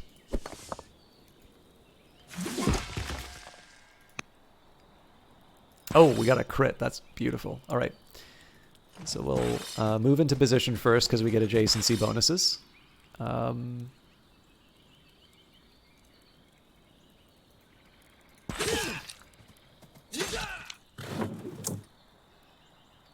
It's not enough to seal the deal, but it makes me feel good to be able to give him a good punch. Okay, so now we'll go to the next unit. I'm actually having a hard time deciding whether or not I want to move these units to the edge closer to where the Assyrians are, or if we should just leave them be. So for now, I'm going to skip over them. It's a shame because, you know, I obviously want to make the most of my existing units. We don't have any areas to train these units, so I do want to move, at least for the archers, I do want to get them close to where the fighting's going to happen. Right, we've got things for my worker to do. So it's recommending a quarry here. It makes sense because there's another little triangle I can make out of it. I think we will do that. Again, we could definitely use the stone for the gate. We're not at 200 civics yet, so we can't build the Ishtar Gate. We can, however, build the Shrine of Ereshkigal at the expense of some stone. But it does give us culture, and we do want to get culture. So 5 orders left, so I want to be a little more careful with some of my choices moving forward. A shrine to Ishtar is actually not a bad idea because of the growth, but we don't need growth right now. We need stone a little bit more. Okay, 3 orders. So yes, we are going to move the scout. And it's really important that they end a turn in... Oh, actually, I'm a schemer, so my scout should be invisible. However, I am actually going to save the game here. And the reason I do that... The reason I'm doing that is I may be misunderstanding what the game's telling me as far as my scouts being invisible as a schemer go. So...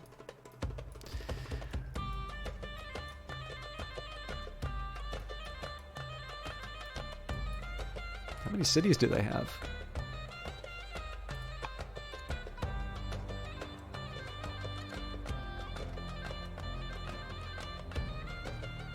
Five.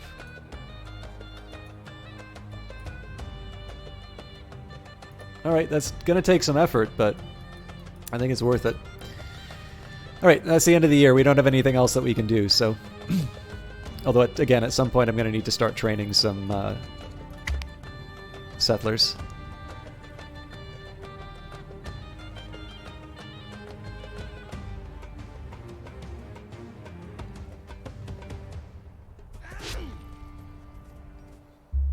Carthage is now at war with the Gauls. More confident than ever in the face of danger, Duke Marduk Nadin Ahi the Compassionate has gained courage. Oligarch Irishi Aya the Younger has died, and Oligarch Bernabash Anat is now the head of the Amorite family, and he likes me even less than the previous head. Olaf, how you doing, my friend? Good to see you. Ambassador missions. You can use your ambassador to conduct diplomatic missions. Just select the portrait of your ambassador in the top right, and you will see their available actions in the panel on the left side of the screen. An ambassador can make peace with nations and tribes, form a trade mission, offer and demand tribute, and more. I will use my ambassador for diplomatic missions. Now, I'm a little conscious of the fact that I'm generating civics quite slowly. So I may want to hold off on a lot of the actions that take civics until I can build the Ishtar Gate. A talented independent merchant has been making the rounds, stopping at various points in your realm and those near you. It occurs to you that he is currently not affiliated with any particular tribe or nation, and you could entice him to come to work for you. So we could say, by all means, the more merchants you employ, the better, and we gain a court merchant, or no, we must maintain discipline. We can't just go hiring anyone and everyone. Now, it is tempting to get this court merchant. So... I think this is more costly than it's worth. But I am a little curious to see what happens here. I believe we can still use the undo button. So all things being equal, I would actually like to do maintain discipline. And I should see the number go up.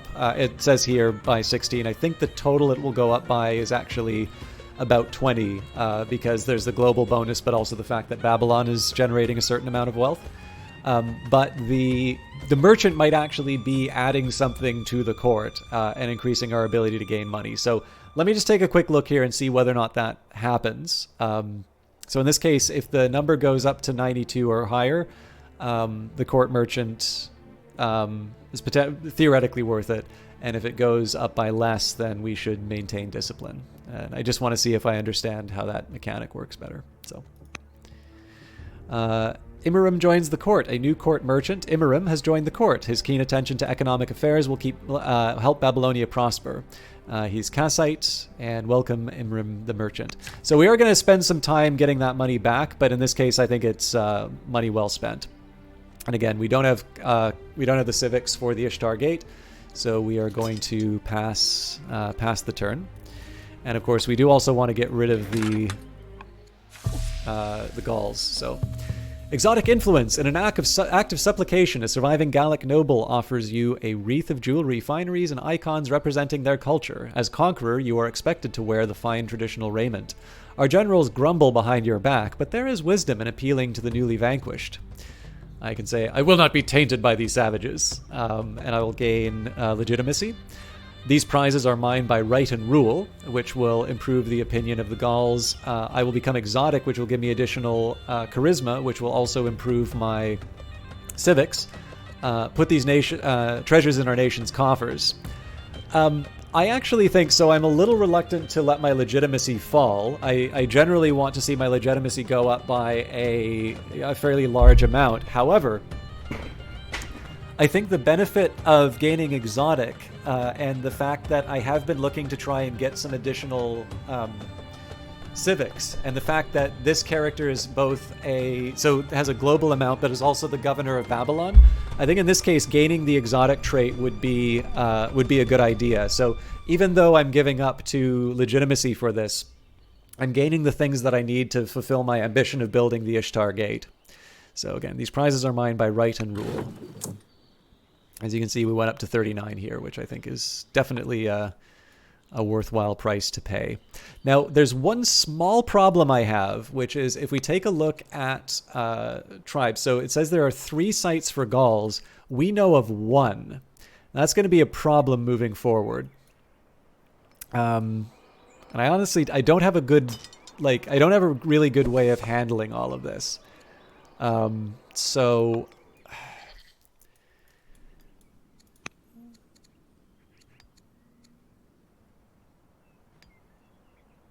Okay, so 4 more years before we can conduct diplomacy. So I think what we'll try and do, I need to keep at least 1 unit on this tile till we can get a settler there. But for the time being, let's get some people to heal up.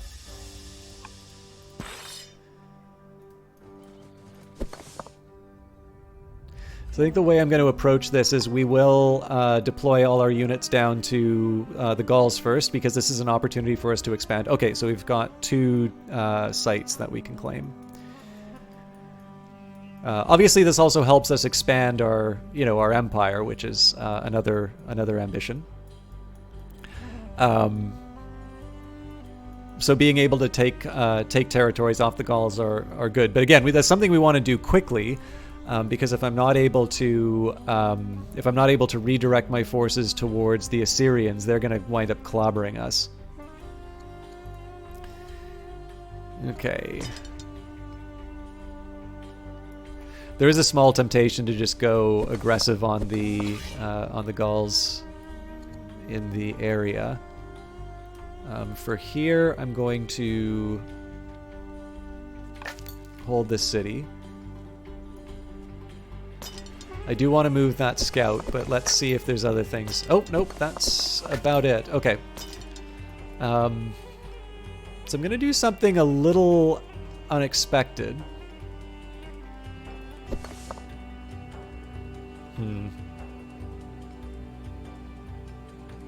Yeah, we can still make this work.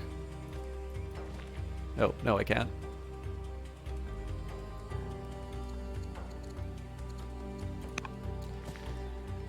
Yeah, I'll let them come to us. I think this is going to be a problem, but...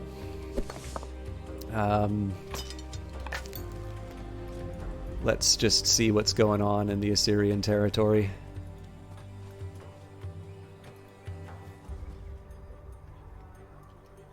It's surprisingly strong to have basically invisible scouts. I'm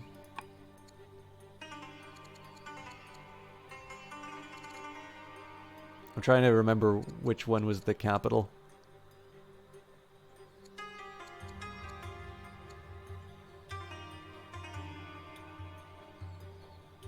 Oh, does it not say?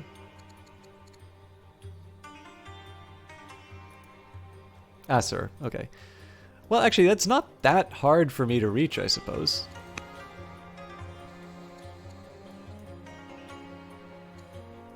Yeah, I want to preserve my civics, so I'm not going to mess with that. Okay, I have a surprising amount of orders left. So I am debating as to whether or not there's wisdom in trying to take on the Gauls. The thing is, the Gauls are actually quite strong here. And so that is going to be a worry.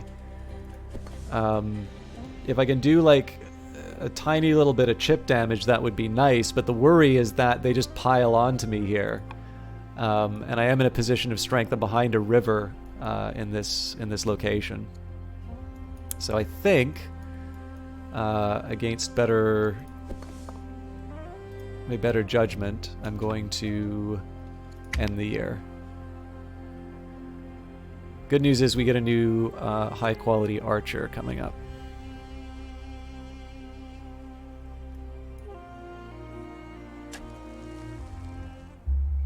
You've rallied the military, resulting in higher morale and discipline. Prince Kurzagalu, your son, has reflected on his recent experiences and absorbed many important lessons. He has gained wisdom. Okay, so the game is recommending Phalanx, which will give me the Spearman. That's going to be an upgrade to my warrior, and that is definitely not a bad upgrade. Monasticism is interesting. Now, I will admit, I don't quite know how religion works in this game. I should maybe take a minute and see... if there is something that I can be doing to follow through on that priority. Now, Polis is kind of tempting because of the ability to build walls, and that is something that will allow me to... That's actually something that will allow me to lower the discontent in my cities based on the presence of friendly units. But I actually think the idea of upgrading my warriors is a really good idea right now. There is one other thing I want to look at, which is that with my emphasis on archers at some point, I do want to start building lumber mills. So researching Polis will actually give me access to forest. Actually, with that in mind, okay, I am still going to do Phalanx. Polis would get me the lumber mill, but I need to kind of focus on the war effort. Okay, Anat. Got a stonecutter being built. I may go for another stonecutter. Does at least give me more civics. Yeah, let's just keep piling up the stone. The sooner we get the Ishtar Gate, the better. Tax surplus. Ishuna's treasury overflows with gold. The city's leaders call for an immediate funding of key projects. What should they do with the excess funds? So this is because the culture moved up to developing. So we could save the gold for later, or we could use additional iron. Iron is the one thing we don't need more of, so we'll save it for later. Monkey philosophy. During one of your visits to the academy, Duke Abi Ratash asks you to come see his pet monkey. He recently rescued the furry creature from a local market and fell in love with it. You worry where this obsession with his monkey might lead. Where is he in the line of succession? He's number 3. Encourage Rati Abash to learn more about nature. Or ask to keep the monkey while Abi Ratash focuses on his study. Oh! So, I'm going to become the monkey owner. And that's going to allow him to become educated, which will help my science in the long run. Remember, this is a 14-year-old as opposed to a 51-year-old. So in this case, this will mean that I have that bonus for science for longer. The Traveler. Late one evening, a banging at the palace gate rouses the guards. They discover a hunched old man standing in the driving rain, his feet blistered from weeks of travel. He seeks a night of rest and shelter. Court Minister Amiram worries that the man may be a foreign agent or a filthy trickster, but your husband, Su Abu, urges compassion towards the old traveler. By the way, Olaf, you'll be pleased to know that tonight is a coffee night, so I'm not going to get any sleep, but I am enjoying a fine homemade French press, whatever coffee this is. Okay. So I am compassionate, so I could turn him away. All families plus 40 opinion for 20 years. I'm no longer compassionate, which gives me a bonus to charisma and discipline. So that would cost me civics and money. So we could allow him to stay with the servants, which would make him disappointed with Queen Kashaya. I suspect giving him my private chambers would lower my legitimacy. Yeah, gave a bed to a traveling beggar. Yeah, we'll do it. Kashaya is you and the governor of Babylon, so we could upgrade Naturalist, which will improve lumber mills and pastures. That's actually not a bad one if I had lumber mills, but I don't. We could do Cultivator, which would improve farms and groves, or we could gain more discipline. I think I'm going to go for the discipline, and that's just kind of a practical consideration. So next turn, I think we're going to be able to build the Ishtar Gate, and it'll take 10 years. So we're going to be old, but hopefully we'll make it. Okay, we're going to keep the chariot there, but we will get the early promotion in. We'll do strike.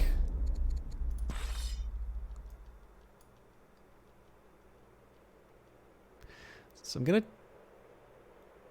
Oh, no, there's no option for upgrading. 3 years there will be, but a lot can happen in 3 years. Okay, I'm going to go to the edge of the territory and heal. Also, it occurred to me that I can get a cheap promotion in, so we will upgrade your combat.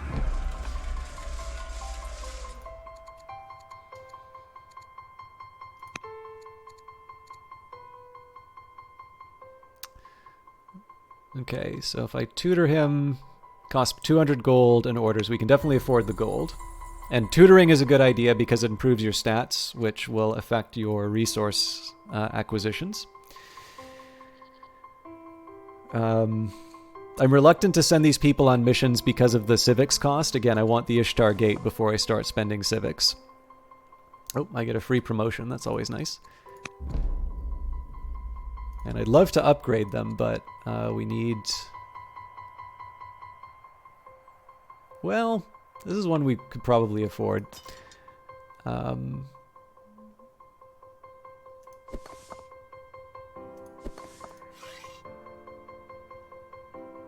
Okay, well, here's one thing I can do to help the Ishtar Gate. If we're going to cut down the trees, we might as well save the orders for now. So do I have any other workers I can... No. Okay.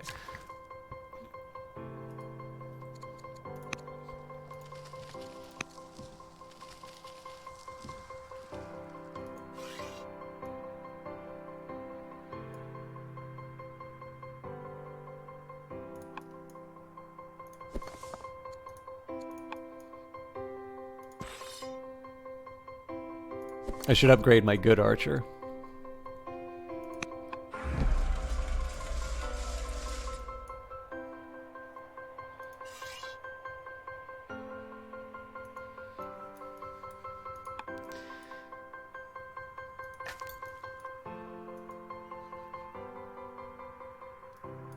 So seeing the troop movements is probably the most important for me here.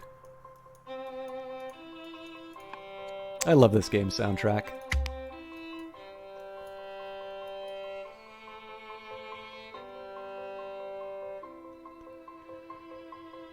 So this is going to be a big fight down here. It's why I'm waiting and getting all my units in place.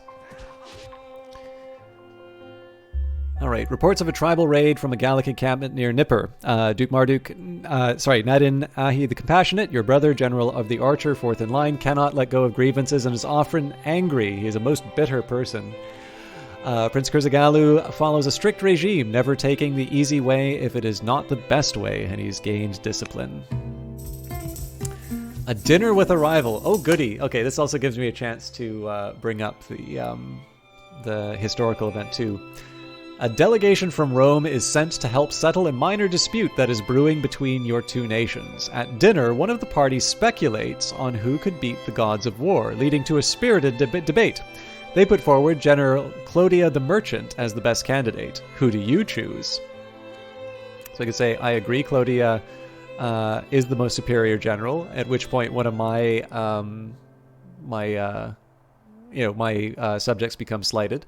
Or let's be realistic, everyone knows that our own General Tabni Ishtar of Murad is unbeatable.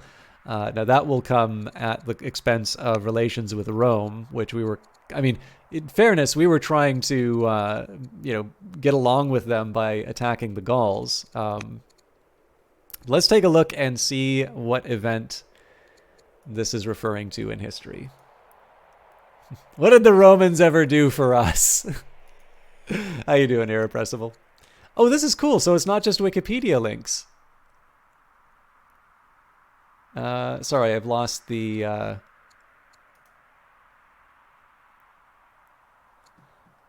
I'm buried under all of my tabs, but we can probably get this working again. So let me just bring this up.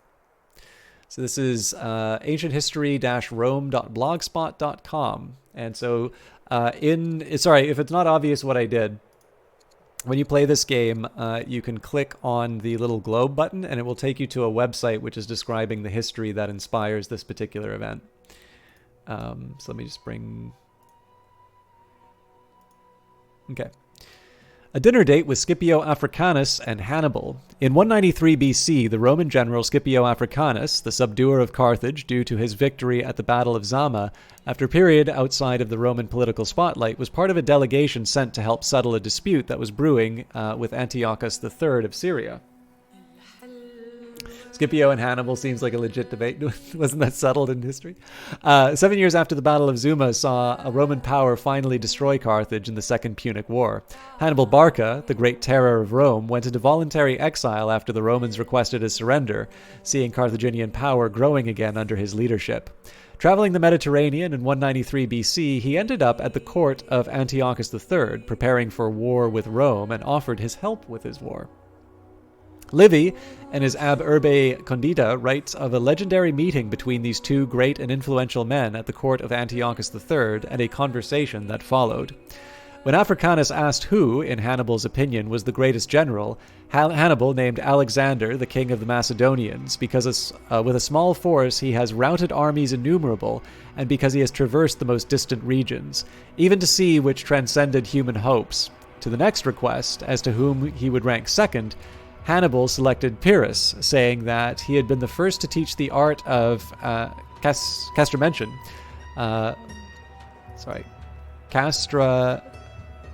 Castramentation. I do not know that word, so...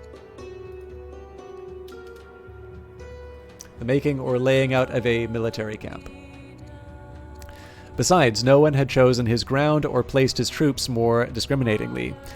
He possessed also the art of winning men over to him, so that the Italian people preferred the lordship of a foreign king to that of the Roman people, so long the master in that land.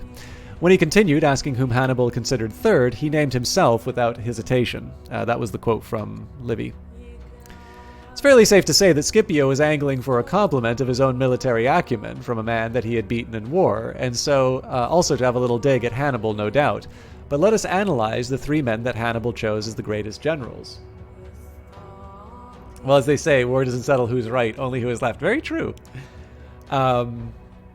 Alexander the Great is without a doubt one of the greatest generals and kings the world has ever seen. In the space of a decade, Alexander conquered the Persian Empire, destroying great armies with his Macedonian forces, traveled as far as and into the Hindu Kush, and it was only a mutiny of his men that saw him turn back. His slowly emerging empire saw the homogenization of Greek and Persian ideals, and it was only his sudden illness and death in 323 BC that saw his plans fail. Pyrrhus was an enemy of early Rome. King of Epirus, Pyrrhus was persuaded to aid the Italian Tarentines in their struggle against the Romans. In 280 BC, he landed in Italy with the intention of aiding the city of Tarentum, and no doubt carving out his own little empire on Italian soil too. Pyrrhus won many victories of the armies of Rome, and placing and positioning of military camps is often cited as the first example of tactical placement.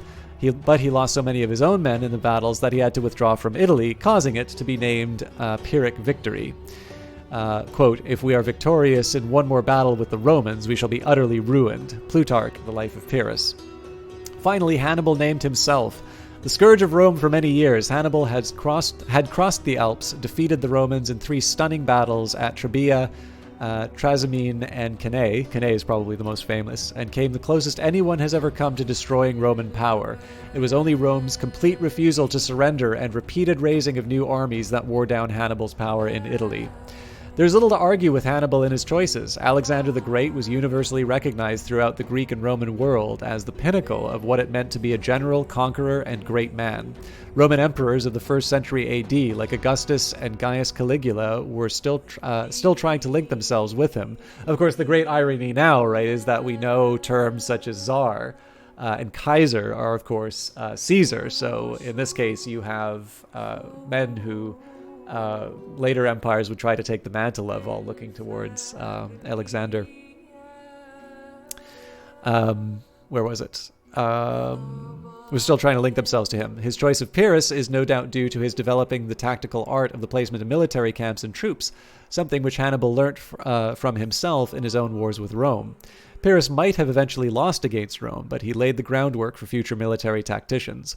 Hannibal's own achievements in warfare are well known, no more so than his great victory at Cannae with his clever tactics to almost completely wipe out the Roman legions. Hannibal's choice of himself for the final slot led Scipio to break into a laugh and ask, "What would you say if you had defeated me?" "Then beyond doubt," he replied, "I should place myself both before Alexander and before Pyrrhus, and before all other generals." Flattery will get you everywhere, it seems, as it is reported that Scipio was stirred deeply as Hannibal had segregated him from all other commanders as one beyond estimation.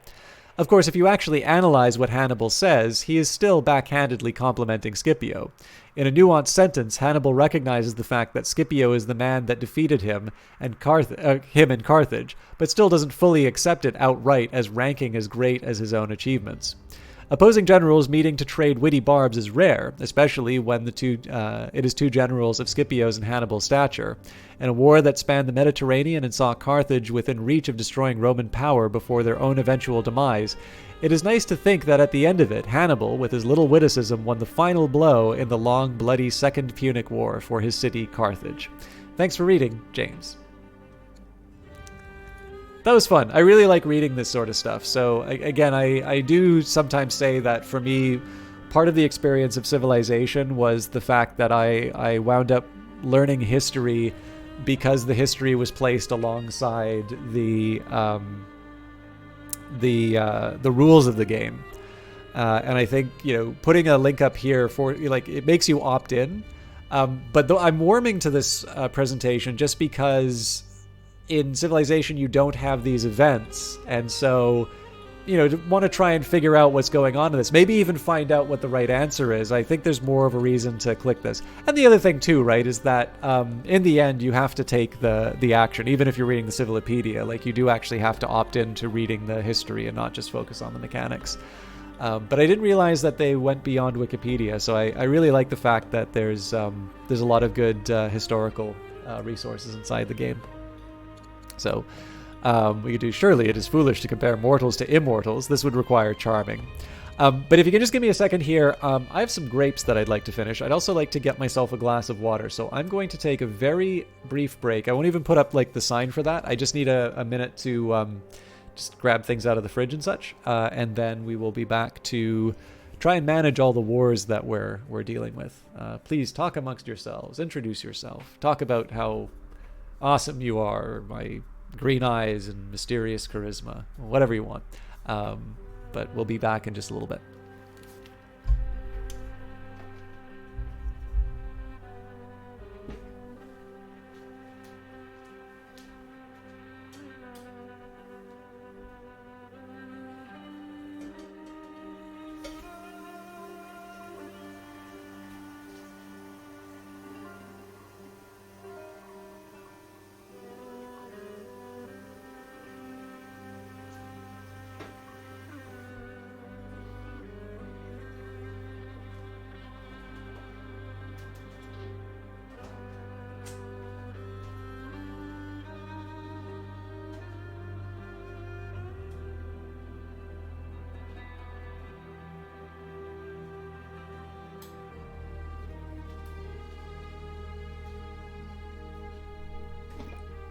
Oh, sorry. Yeah, sadly, these ones, when I got them out of the fridge this afternoon, because I didn't really have, I got them for the Monday stream because I didn't really have much for dinner. But I don't know what the expiry on these things were, because when I got them in the fridge, there was definitely some that were clearly past their prime. So part of this is just me wanting to get these things down before, before they're wine, I guess.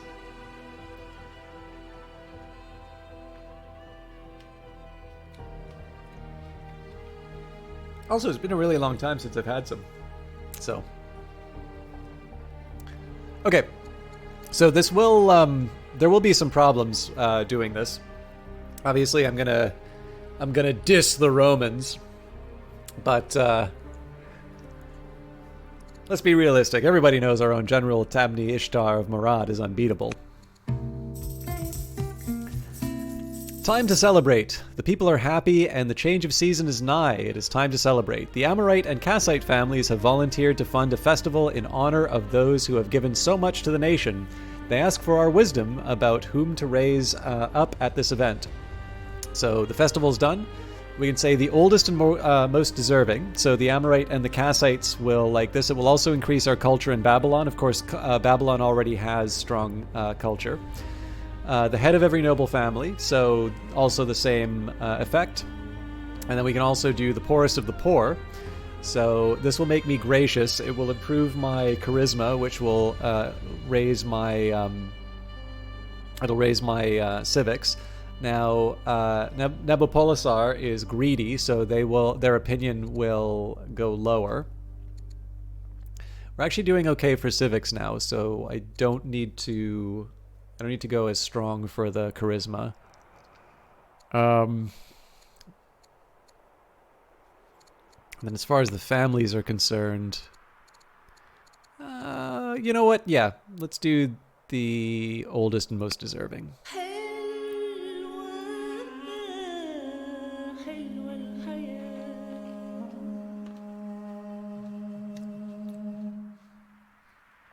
All right, fire in the market.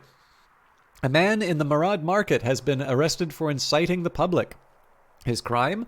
After building a large blaze, he proceeded to recite from his holy teachings, the Yasna.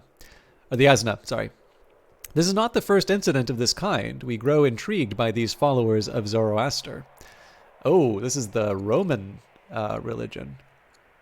So we could release him and permit Zoroastrianism, so that will give us a higher opinion. And it will spread to Murad. Release him, but forbid the religion, and we'll gain 2 militia. Or this is not worth my time, and we'll gain discipline. Oh, it's also tempting to go for the discipline, but in this case, we will release it, but we will forbid the religion. Okay, and that reminds me, I actually want to see how religion works in this game, because I remember in the previous playthrough.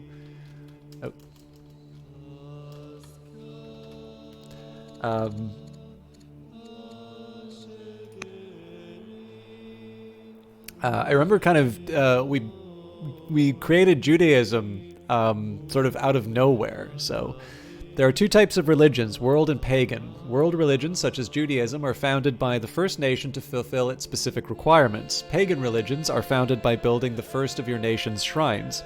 All religions give culture to their cities. With a pleased or friendly religion will reduce discontent, while an angry, upset, or furious religion will increase discontent. Okay.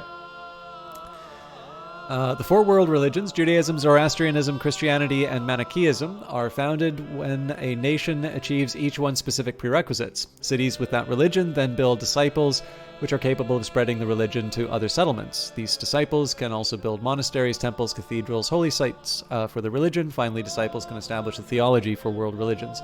So they're really going to make me click all these. Okay, so Zoroastrianism.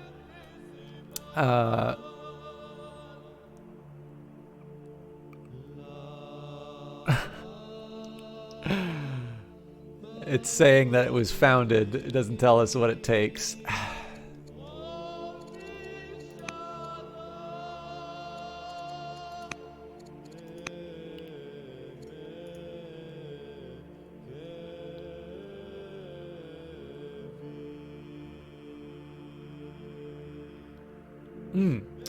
Two ranchers. Okay.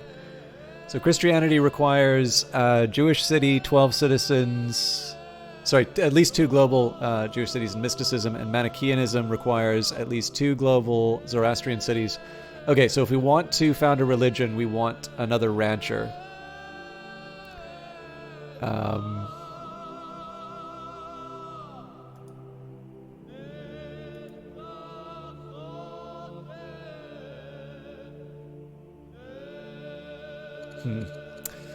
I wish I could...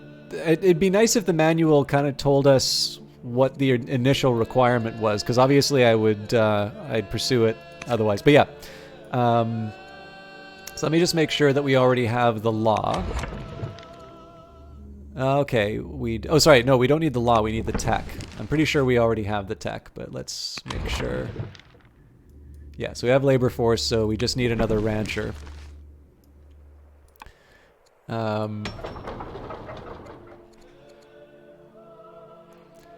I think I'm going to do another festival here.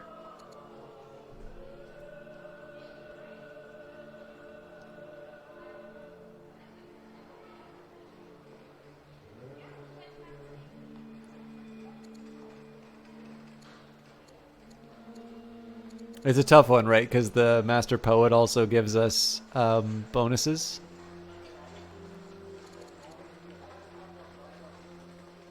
But I'm already at level 3 discontent, so being able to reduce it helps me out. It also takes a shorter period of time.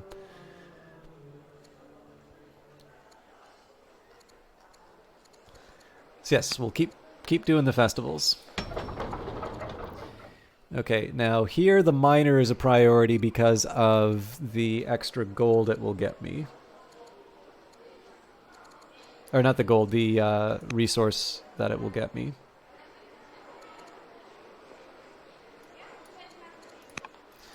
And the other thing that I want to check here is, do I have any chances for ranchers? Yes.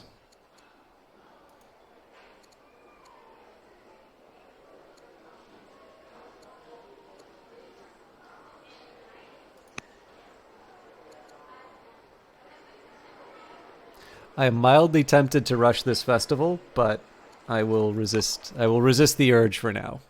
Okay.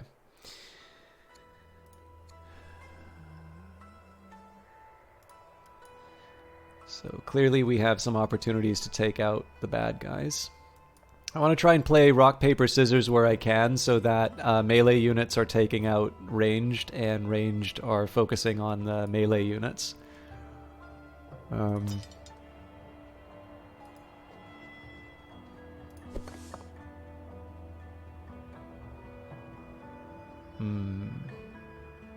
Oh, that's crazy. So if you look at it, if I go closer, it's actually worse for my attack.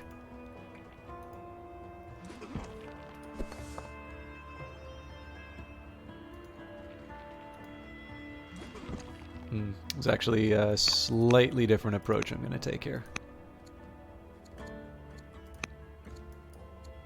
So we're still going to do the standard attacks.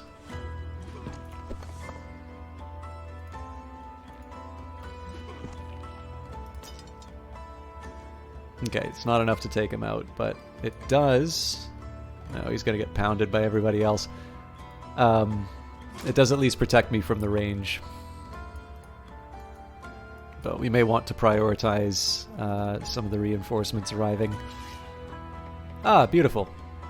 Okay, so I will make one further change.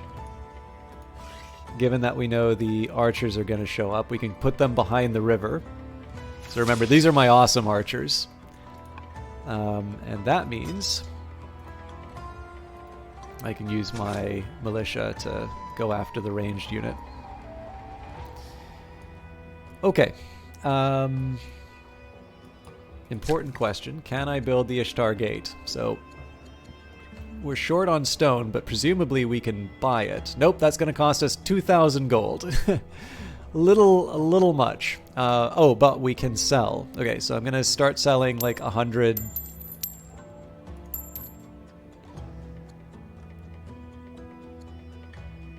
It's still going to cost us 2,000. You can tell I really want the Ishtar Gate. Oh, still not enough.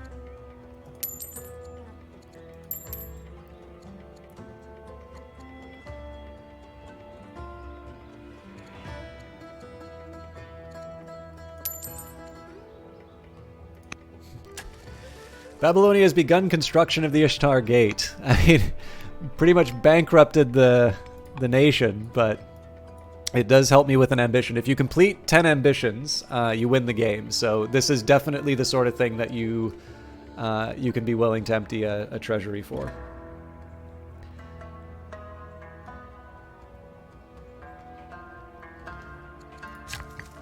Okay.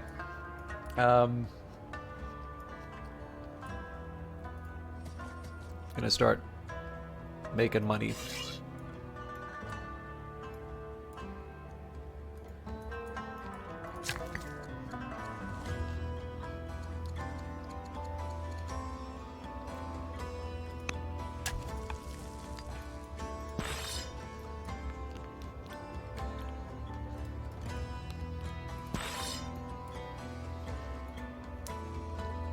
Sorry, I'm still chewing.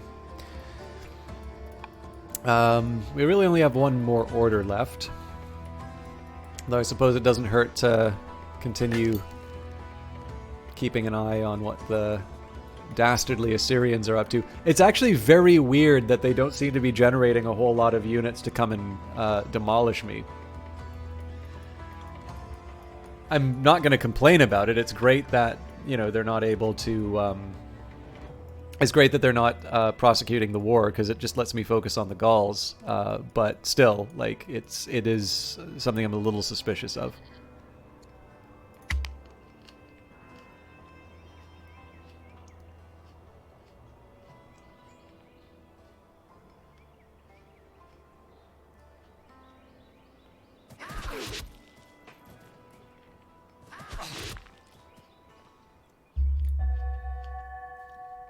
Duchess Belenesu is now old enough to be tutored by courtiers. Inspired by the Hanging Gardens of Babylon, Duke Abi Ratash has been inspired by his recent visit to the Hanging Gardens in Babylon. He comes to you overflowing with enthusiasm. What guidance shall we provide? There are many other mysteries to see in the world. This will give additional legitimacy, and he becomes exploring. He's no longer a philosophy student, cannot marry, cannot have children, cannot be a governor or on the council. Where is he in the line of succession? He's third. Our generals and soldiers keep us safe, which will turn him into a commander, or it is no easy matter to get these through planning councils. I actually have not done an exploration event, so did you know that they have shown the so-called Archimedes screw to move the water vertically? Oh, that's really neat. So, sorry, you're saying that this is as with, well, I guess this technically isn't like a mathematical discovery, but like so many of those discoveries, it is assigned to completely the wrong person. I did not know that, actually.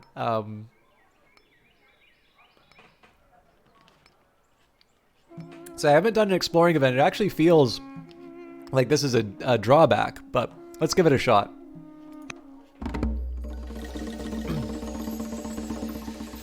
Imprudent monkey. Our adorable court monkey is starting to become a political liability. Courtiers worry that you spend too much time playing with him and not enough time governing. What shall you tell them? But he's so ridiculously adorable. -2 legitimacy, or enough monkey business. No longer a pet monkey owner, or -2 legitimacy. No, we're keeping the monkey. Time passes quickly. Duchess Blesnu is growing up fast and is eager to learn. How would you like to educate her? Now, remember, this is after Prince Kurzagalu dies. Duchess Belenesu is next in line of succession, so we will get her to study philosophy so that we can continue to double down on our scientific advantage, which is really like one of the big advantages that Babylon has. Archimedes wrote about it, and his writing survived, so it got named after him. Yeah.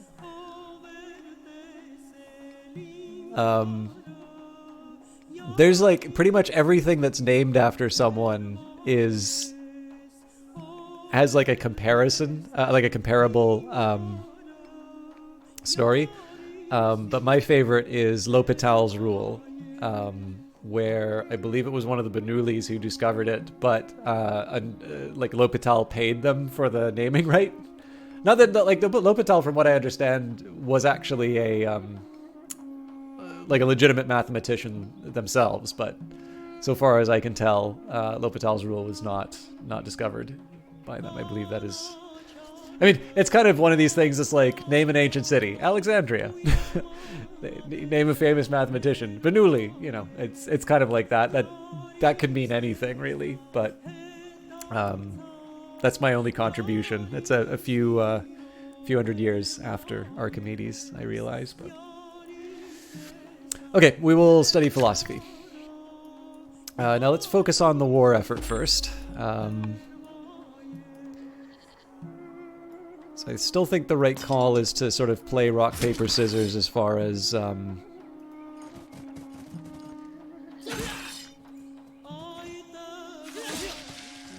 the attacks go. And I guess one exception to this is that this unit is not protected by the forest, so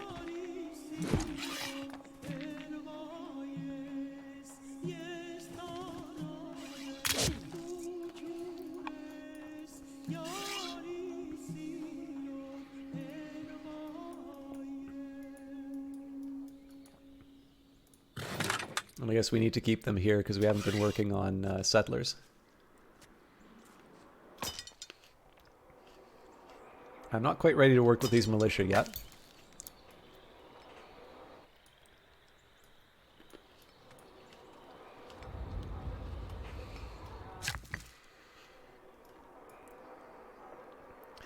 So I'm at a point now where I'm willing to start spending some of the stone for improvements. Of course, the catch here is that we're also really short on a lot of these resources, so this particular unit is going to start cutting down some trees.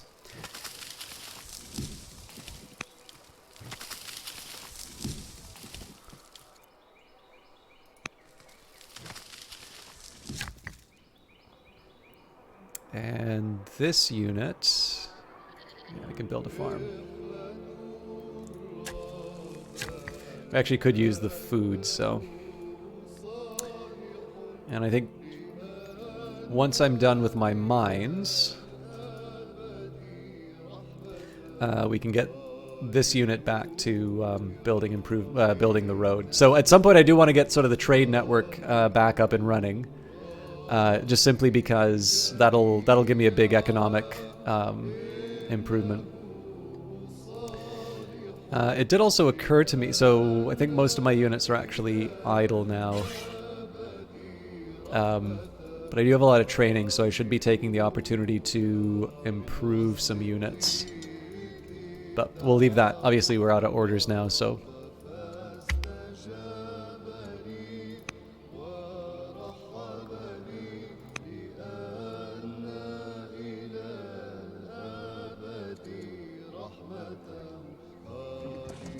Okay, that's something I want to keep an eye on.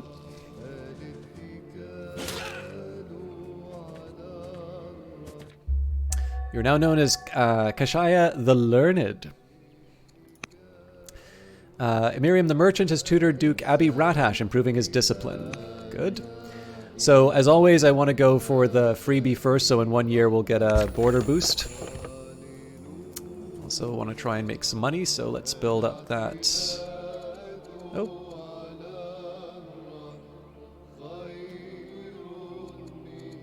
There's the mine. We can tutor someone in the line of succession, so let's get that going.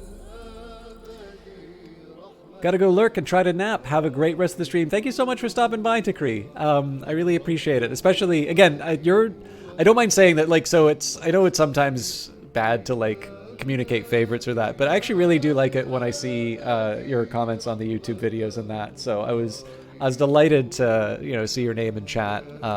See you follow on Twitter and all of that. So I hope you have a wonderful afternoon or evening or whatever it is for you. I also appreciate you hanging out, watching me play something that is very different from what you normally see me play. And I hope I get a chance to see you around.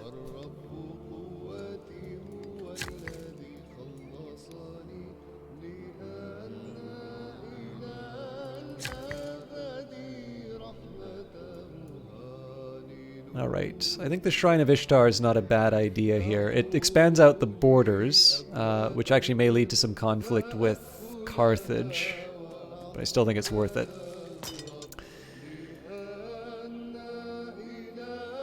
And next up, let's start getting rid of the troublesome. So these are the raiders.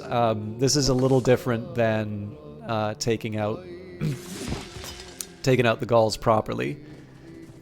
I'm sending the militia after these guys because I want my tougher warriors coming in to really wreck the enemy here. Oh, we're undoing that. Again, we have adjacency bonuses, so we're going to get people in position first. Oh, I screwed up.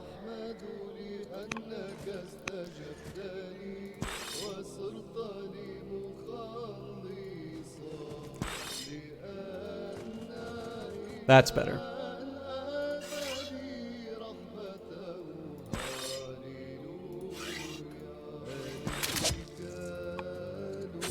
Gandash is your brother and general of the warriors, so I can upgrade Tracker, bonus vision, bonus reveal, steadfast, bonuses against tribal units, or better charisma. I think I'm going to do better charisma. There was one a little more military focused, but I do like the extra stats generally.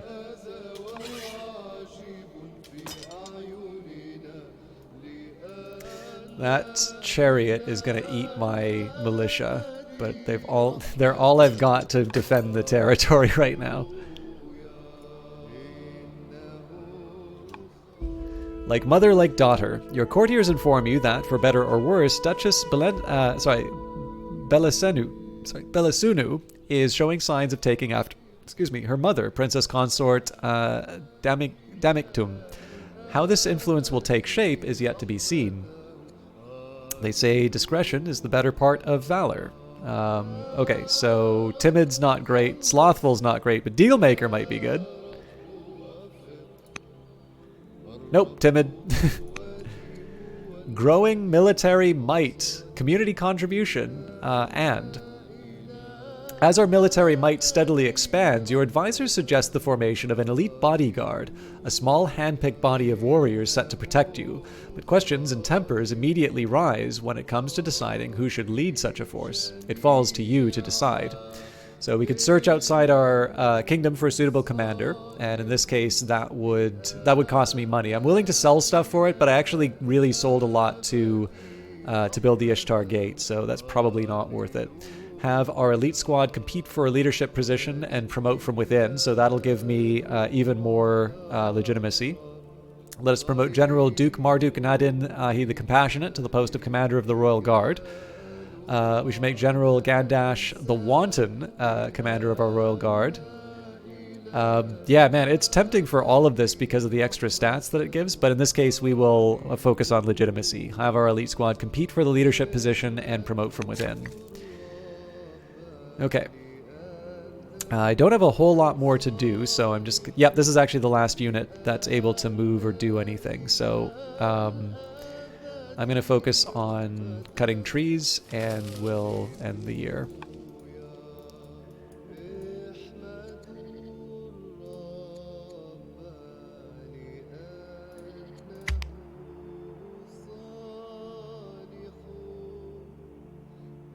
It actually occurred to me I can use the militia to hold those other city sites.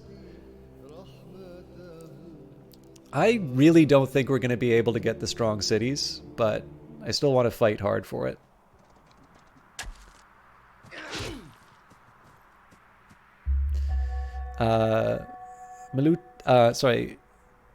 Meluat Optum has converted to Babylonian paganism. Okay. Polis is pretty much a must for me. So, sovereignty is nice, tyranny versus constitution, so on and so forth. But Polis gives me access to lumber yards, and I really need lumber yards. So, okay, first things first, we want to clear out the... Ooh, that's a nice crit.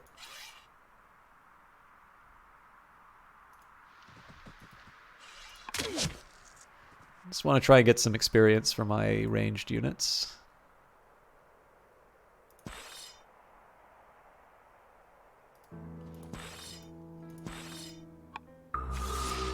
Burial mounds. Our troops discover a series of burial mounds outside the conquered Gallic camp. The contents are lavish and richly ornamented.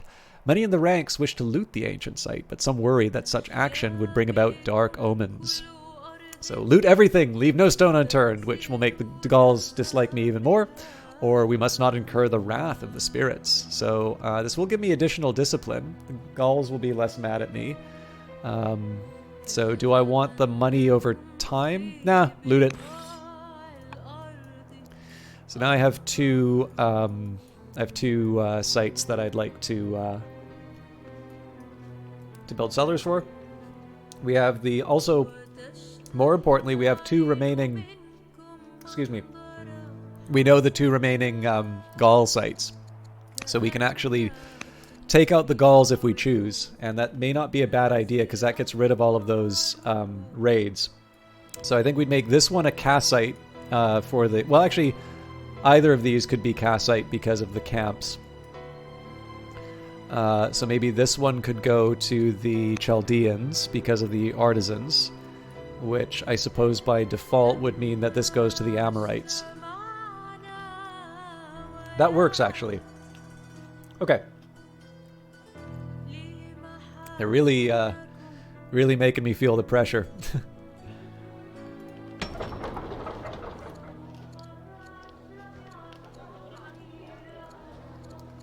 So in this case, I'm going to build a settler. I'm actually going to build more than one. So they're still weak culture. They're very unlikely they're not very likely to be the one that pushes us over the edge for the event. I think I'm just going to do another stonecutter here because it's nice to be able to have a lot of building resources. And inspired by nature. Duchess Belisunu has been sneaking off into the wild after class each day, growing ever more inspired by nature. What advice should we give to this budding naturalist? There are many other mysteries to see in this world, so the kind of the next generation of rulers goes exploring. I'm not quite ready to have that happen yet. The predator strikes without regrets. They become ruthless, which will lose discipline but gain courage, or nature leaves me speechless. Yes, we will definitely go for the wisdom. Thieving monkey. Our adorable court monkey keeps getting into trouble. He steals jewelry from palace chambers and brings them to you as a gift. Our advisors are not pleased. So the Treasury could use a boost, get a bunch of extra gold for the...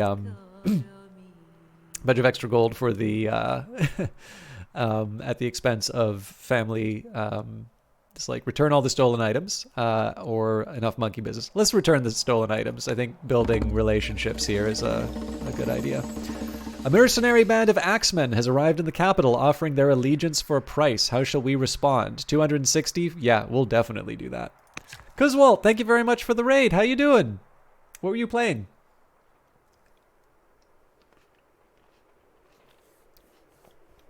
Also, why am I not getting alerts?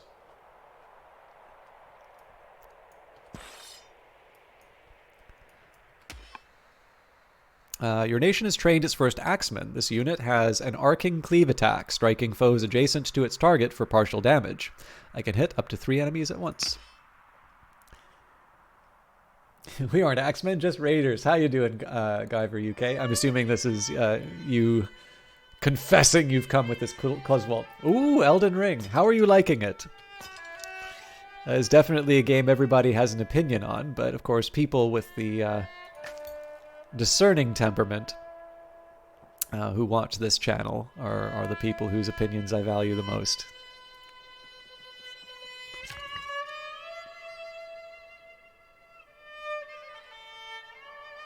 Okay.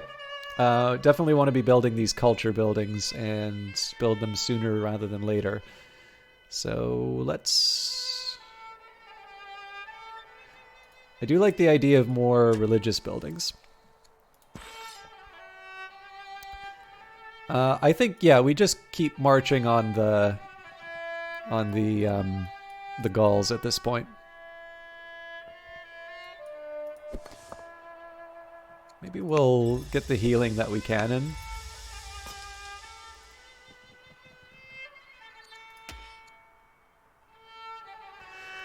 A trickier question is, what do I do with the Axemen? So I can send them after the Gauls, or I could send them as part of the main force, or I can use them as a welcoming party for the Assyrians if they choose to cause any trouble. How much more time do we have on the Ishtar Gate? Oh, does it not say how long it's going to take? 7 years. Okay.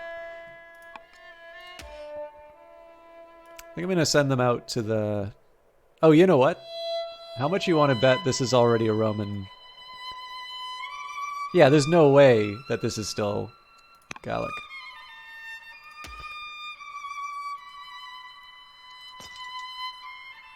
Okay. I should be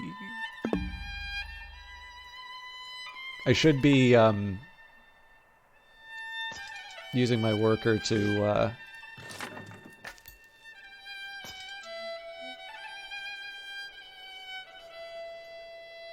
Oh, I guess my worker can't cut down. Okay, no, that's fine. So I'll kind of use these militia as like a cheap scout. And that's the turn. How is Old World going? I'm really, really enjoying it. I feel like I'm doing better than the last scenario that I did. I've noticed that the Assyrians have been curiously passive, and we may be seeing the end of that now. Labasi Marduk the Builder has converted to Babylonian paganism. Duke Abi Ratash has gained the Orator trait. Miriam the Merchant has converted to Babylonian paganism. And looks like, yeah, I mean, as always, we go for the boost first. So let's focus on the war first.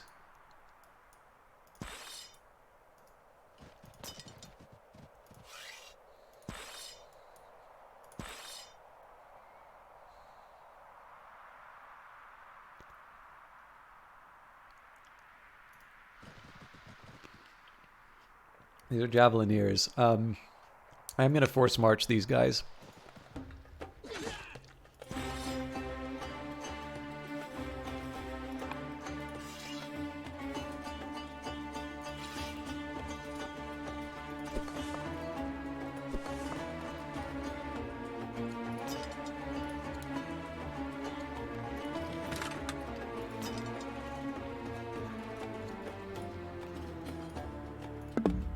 So again, I'm trying to get a militia over here to clear out the charioteer. Not quite ready to decide on this unit. Oh, we're already out of orders. All right. Exploration ends. Duke Abi Ratash has unexpectedly returned to the capital for a short visit. He seems weary from his travels, but is willing to continue exploring if the court desires it. What shall we command? So we can make exploration the law of the land. We get the free... Oh, interesting. A free law. Allow him to spread new exotic beliefs and founds a religion. Or he can continue exploring. Interesting. Okay, so let me just take a quick look here at the laws. My god. Oh, there's some really good people who got some gifted subs here. Thank you so much, Kuzwalt.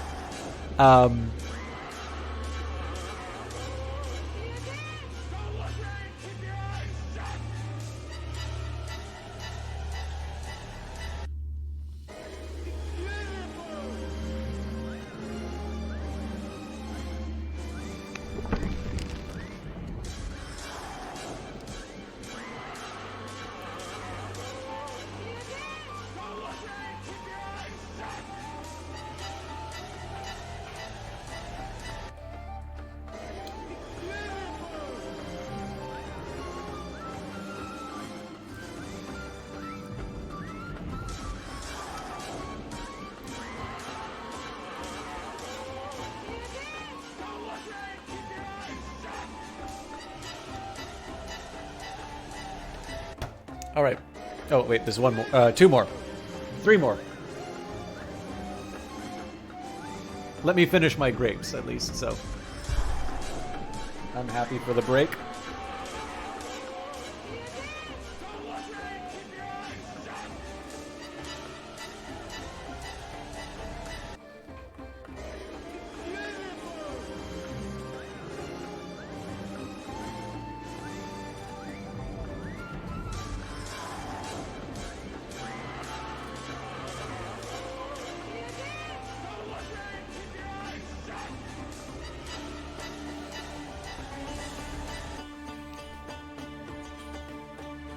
Oh, was that AJRJ was the... Okay, cool.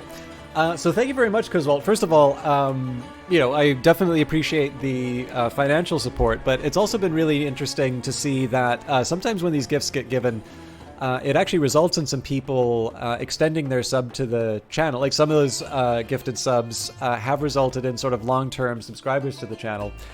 Excuse me. For those of you who did wind up with one, just a reminder that there are these lovely emotes that have been commissioned for the channel. Now, if you don't have a subscription and you don't have the means or the interest in paying for one, you can also use the channel points, known as SystemTalk, to unlock an emote for 24 hours. And you are not limited to using that in the channel. You can actually use that anywhere on Twitch. But yeah, thank you very much for that. And it's also, I'm really happy to see the people who got them. So Kite260, Sjaba TV, Tiberiosity, Salvage Drifter, and Ajared J all winding up with them. Ajared J is actually a kind of community manager for the game Card Shark. I always thought it was Card Sharp, but apparently Card Shark and Sharp are both legitimate.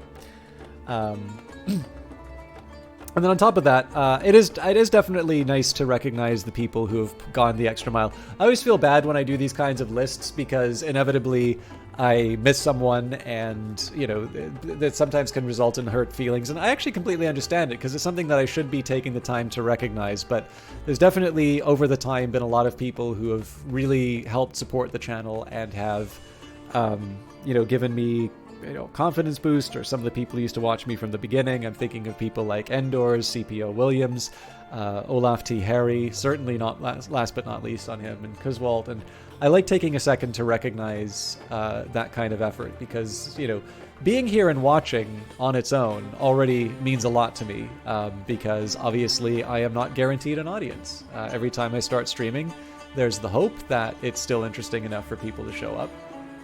But the channel doesn't exist without viewers. But with that in mind, I also really do like it that we've been able to find this kind of equilibrium where on top of, getting the occasional paid gig to stream something on, Steam or whatever, that there's enough people to sort of be able to kind of subsidize the stream, for lack of a better term, and allow lots of people to be able to just to be able to watch and interact with those emotes. So I really appreciate that, and I want to take the time to recognize it. Okay, let's see. I want to see what happens with founding a religion. Allow him to spread new exotic beliefs. Judaism founded in Marad. So we actually technically don't need that rancher anymore. The descendants of the prophet of Abraham have settled in the city of Marad, bringing Judaism to the world. The Jewish believers worship God through sacrifice and the reading of their sacred texts, given by God to the prophet Moses. Their dedication is such that they won't pray to any other gods and strictly follow the laws set out by their religious creed. Will you support this new religion? We can invite their leaders to court. This will come at the expense of civics. Ask for a copy of their laws for additional 100 civics, or this does not concern me, which will give me additional legitimacy. In this case, we will definitely invite the leaders to court. We want to get on good religious terms.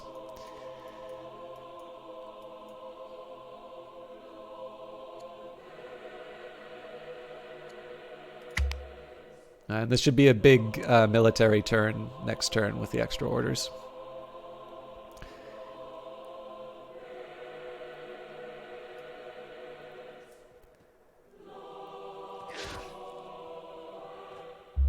You are now known as Kashaya the Able. Ramtu the Schemer has converted to Judaism. The tutor mission of Imeram the Merchant has led to an event. Duke Marduk Nadin Ahi the Compassionate has fallen ill. Ulumbarish has converted to Judaism. Oligarch Burnabarish has converted to Judaism. And Beltam Remeni of Murad has converted to Judaism. I gotta feel like we should say that the founder is Daniel if we're founding Judaism in Babylon. But Imeran asks Belasunu to accompany him to the market for a lesson in money management. While browsing the stalls, Imeram encourages his young charge to get the best bargains. What shall he teach Belasunu? So haggle with merchants to bring prices down, or to search carefully for the very lowest prices. So here we've already got some discipline. We don't have any charisma yet, so let's haggle. And in this case, I always go for the freebie, so 1 year we'll get a worker. Okay, so I definitely want to focus on. I definitely want to be focusing on military matters first. So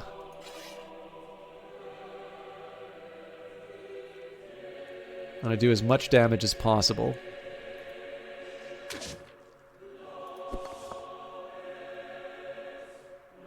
Not even remotely close enough.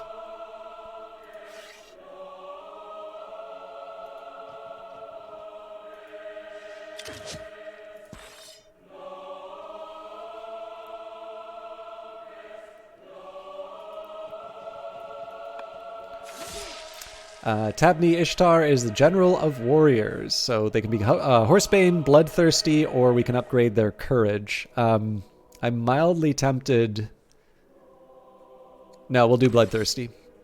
Now, there's a clever reason. Sorry, I'm self-describing this as clever, but there's a reason why I did it this specific way. Notice that I'm now able to move this unit closer to this city. So I believe. Oh, you know what? I did it the wrong way around. Oh, this was so close. No. Yeah, we've got a commander general. So same unit still adjacent, which means I get a combat bonus against the city.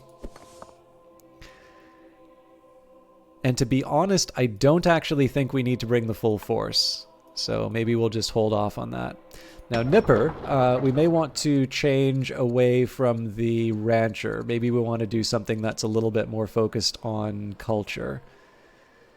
So maybe we do another festival instead of the rancher?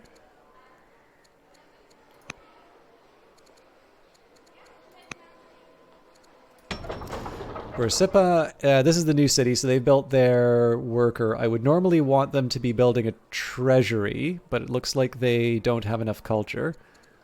This is also a Kassite city, if I recall, so they will get Sentinel. Don't have the... actually, you know what? Settler's kind of tempting here.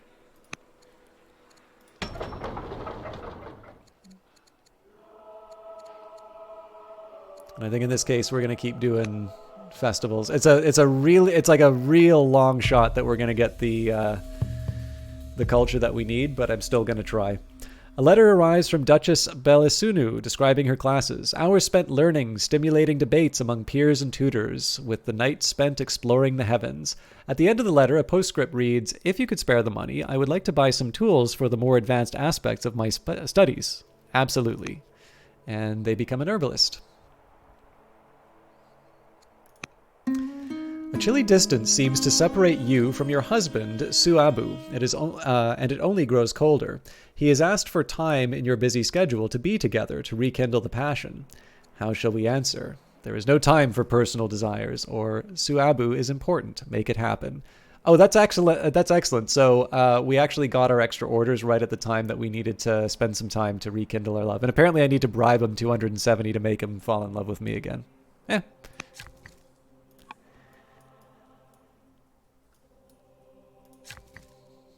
Okay. Again, where I can, I want to focus on culture.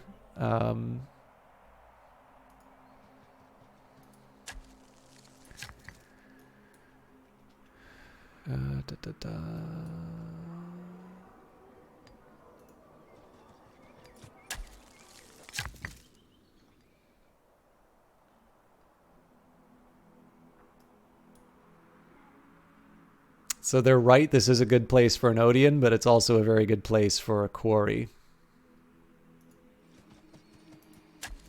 because of the adjacency to the mountain.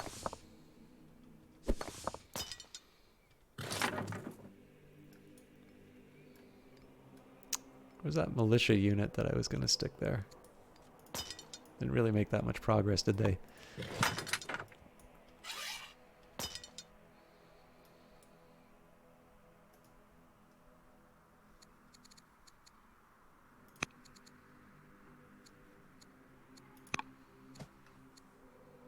That's really interesting. So the game will actually give you the wrong number if you don't have the intel.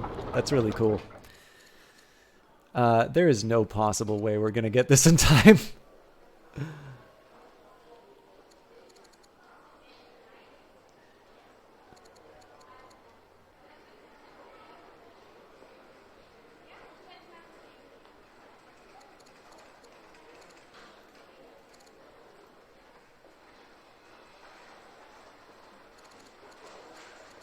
I think I'm going to keep hammering the festivals just because it's still my best option to try and get the to get everything under control, but I kind of know I'm doing it this is kind of a fool's errand. Anyways, there are going to be a couple things that I do. So we'll move the militia closer to the city site. We will start moving the axemen in preparation for the conflict with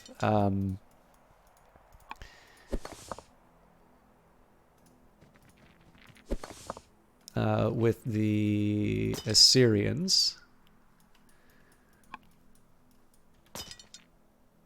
Okay, so this unit needs to stay put. I would be tempted to move this unit up, but they would sort of be without protection, and there's now three enemy units kind of kicking around there.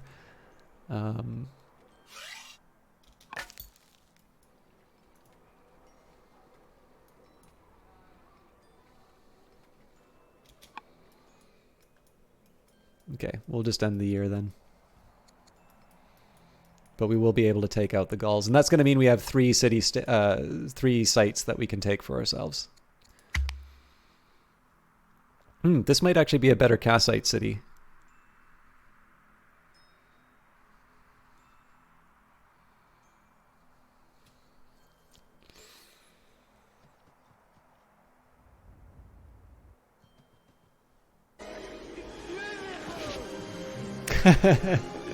Thank you very much for your own resubscription, Kazwal.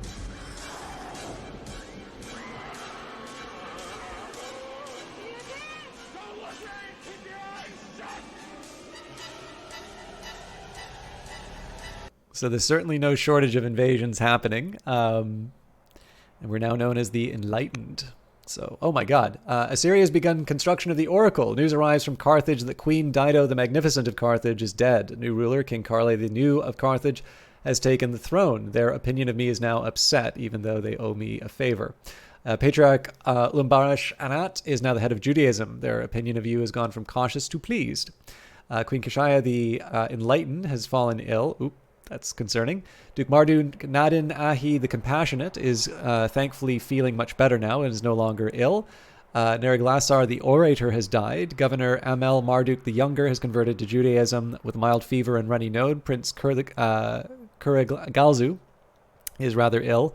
Hammurabi the Schemer has died, and Humusi the Younger has converted to Babylonian paganism.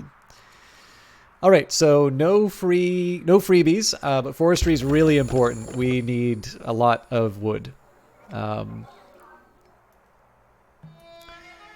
actually going to do something really dumb with this worker, and we're gonna build the rest of that road.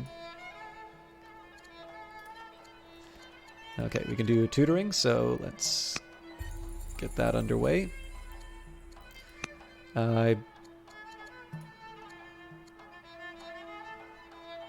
This cost me 100. Yeah, it's still worth it though. So we have converted to Judaism. Beltun Remeni of Marad has been helping you learn about Judaism, giving you an understanding of what is expected as a follower of the religion. You are studying together and discussing the theological tenets when you are struck by a sudden revelation, and everything seems connected and whole to you. The matter of life clear and easy to grasp. Beltum Remeni seems shaken and taken aback by your sudden reverence and fervor. She asks you to explain your revelation. She is not ready. Devote your time to studying alone. So this will give me wisdom, but they will become disappointed with me. They are cautious. There may not be a cost to this, though. Explain you believe that it comes from a unique connection with God. They also become disappointed, but they become pious. Or we can discuss the new ideas together and get extra experience. You know what? In this case, I am a little weary of the disappointment. They're young, and so they are likely going to become an oligarch at some point. This will have some... this will probably have some consequences, but I am going to dedicate time to studying alone. Again, this doubles down on our research advantage.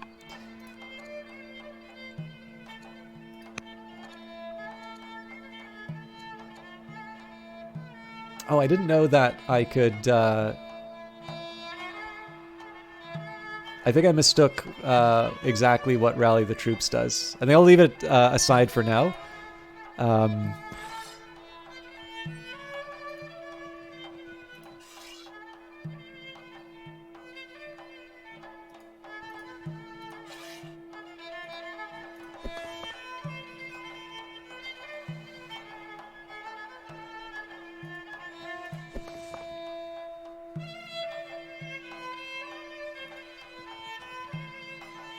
Okay.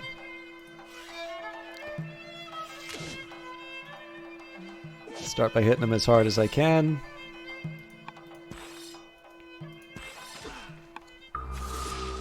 While searching the ruins of the Gallic camp, our units stumble across a magnificent artifact covered in strange markings. They report that when the artifact was rubbed, a fantastic creature appeared and ordered them to leave the sacred ground or face a terrible curse.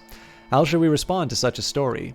Search the ruins, only fools believe such nonsense. Keep the artifact so that our scholars may study its magic, or leave the Gallic land immediately. No, we will keep the artifact so the scholars can study the magic.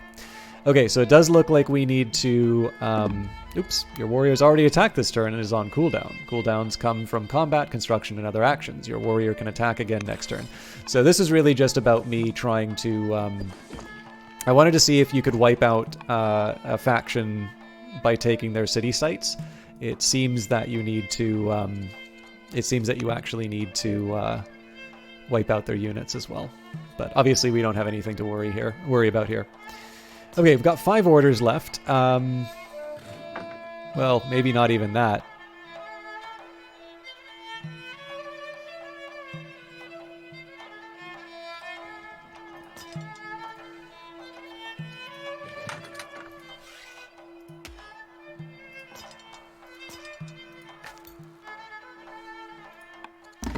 War Games. King Romulus the Noble of Rome requests a boon from us. Recent campaigns have left Rome short on trained manpower, and Romulus would be very grateful if we would lend him some of our veterans to train as men. So we could send them 220 training. So Romulus would owe me a favor, but he's relatively old, and we're not necessarily on great terms, so sadly we are in no position to give aid. With the death of Queen Dido the Magnificent of Carthage, rule of Carthage is passed to King Carle the New of Carthage. The new ruler has asked that a statue of the deceased Queen Dido the Magnificent of Carthage be erected in Borsippa, claiming that Dido was particularly fond of the city. The Kassite family are outraged, pointing out that it is highly unusual for a Carthaginian ruler to have a statue in Babylonia. Will you push through this request to endear yourself to King Carle the New of Carthage, or is he asking too much? So the Kassites were kind of on the knife's edge with them. Yeah, we'll say Carle has no say about what gets built in Borsippa.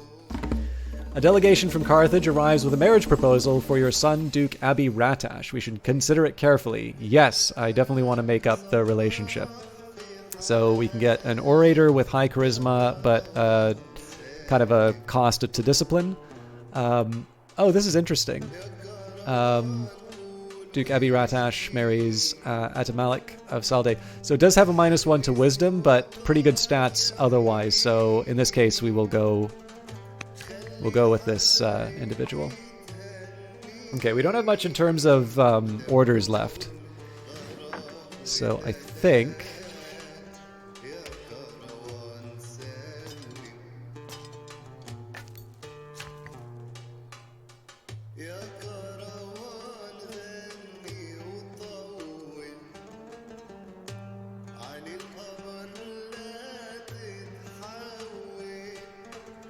Maybe we'll start building some mines. And that is it for the year.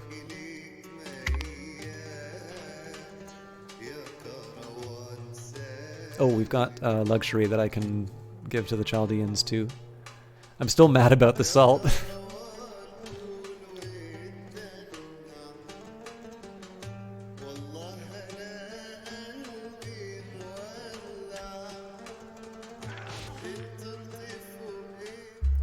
Queen Kashai the Enlightened has recovered from her malaise and is no longer ill. Oligarch Zakiti of Nippur has died. Oligarch Ramtu the Schemer is now head of the Kassite family. Their opinion of me has gone from cautious to pleased. General Tabni Ishtar of Marad, the general of the warrior, has died in the field. Emir of the Merchant has died, and the Amorite family has converted to Judaism. Their opinion of me has gone from cautious to friendly. Okay, cool. The court mourns. Today we grieve the death of Amiram the Merchant, a member of the Babylonian court. His spirit will be venerated and his deeds will be remembered. He served us well. Beloved mentor, reports of Belisunu's recent exploits at the Academy reach your ears. It seems her renowned philosopher has taken a liking to Belisunu and has been giving her private lessons. Should we bring this philosopher to court? This mentorship will be good for Belenesu, or bring this philosopher to means by any means. I think I do like investing in the next generation, so we will say this mentorship will be good.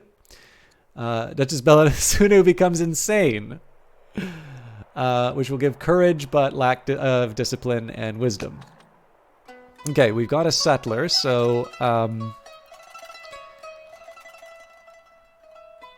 okay, now one thing I am curious about is harvesting... dyes.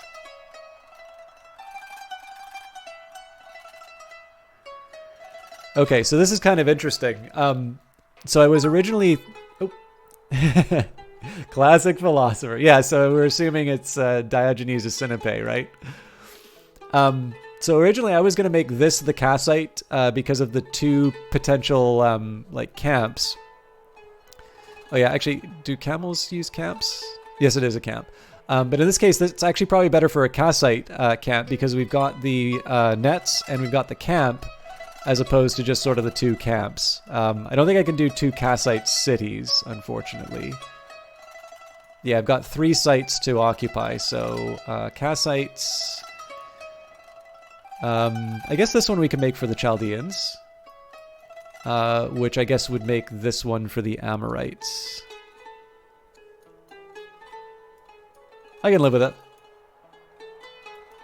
I guess the first thing we need to do, though, is kill these Javelineers, though.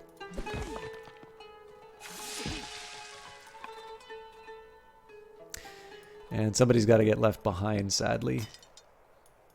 Well, maybe not, but I'm going to cycle through units first. So many different things to do. So first things first, okay, all the I'm actually getting along very well with all the families, but let's also, okay, so the Chaldeans are going to be mad about me taking the salt, but I'll send them gems in return. So we're still net negative, but that was still the right call. In this case, we'll send salt to the Amorites. We don't have furs, unfortunately. But again, all the families were getting along quite well. My God, Coswalt. I see you've embraced the insanity yourself.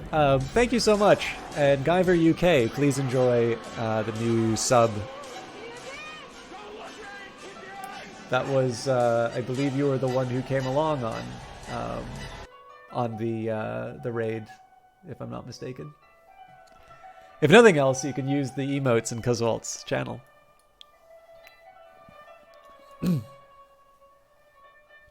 Okay, let's see if we can maybe get some religious conversions done here. So the Kassites are currently... Well, actually, maybe try to bring the Chaldeans in.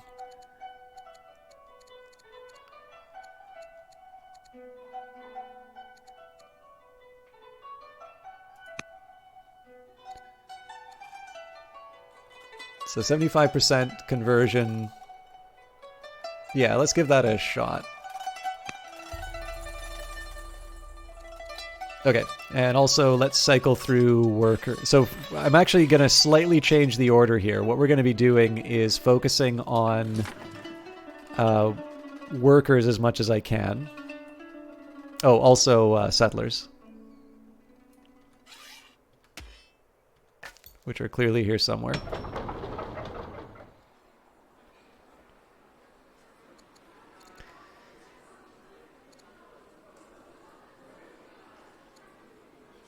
Okay, we don't have any citizens to work with, so in this case... Actually, we'll do a settler.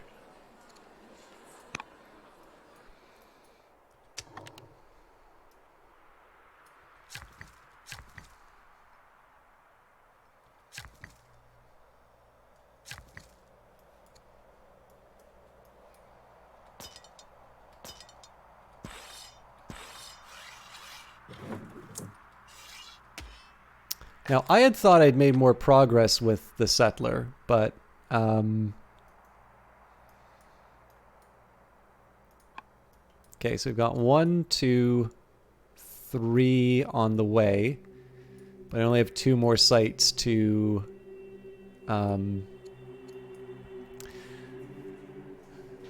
lots of religious influence builds. Sorry, I think I may misunderstand the question. Because, well, could you maybe rephrase it so I can be a little clearer? Are you thinking like the way that you would build a civilization for a particular religion, like in the game Civilization, or did I misread it? I'm going to do a quick check here. So if I can, I still want to get the I still want to try and get that ambition fulfilled. Sorry, wrong.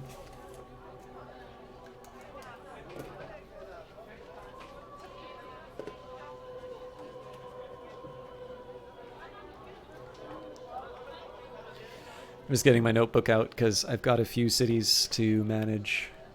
I know there's like a... Well, let's just see.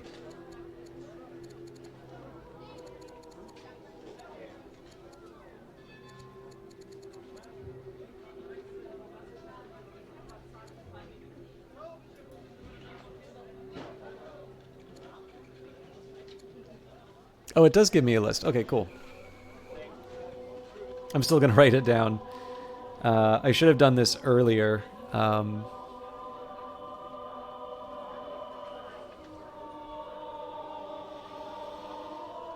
So...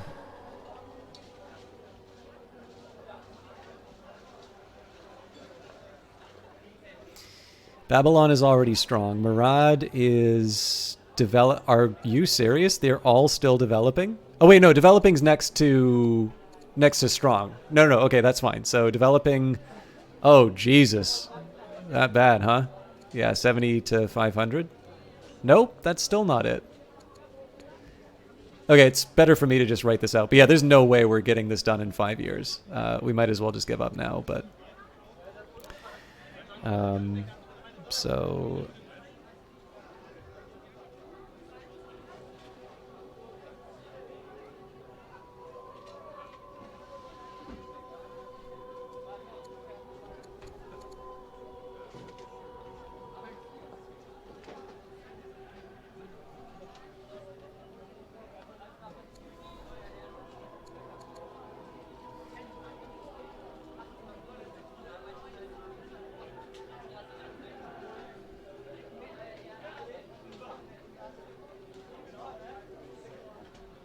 So it's Nipper, Murad, and Ashuna are going to be the most likely to achieve the culture target, but not in 5 years.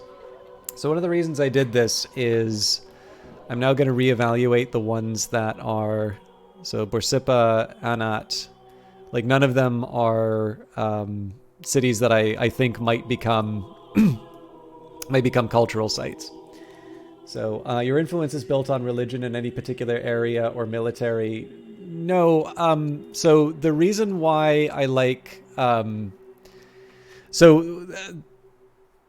the big appeal of religion in this case is the fact that having the same religion gives a really big opinion bonus.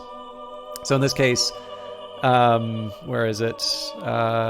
Plus 10 for following Judaism. I mean, in general, everybody really likes me.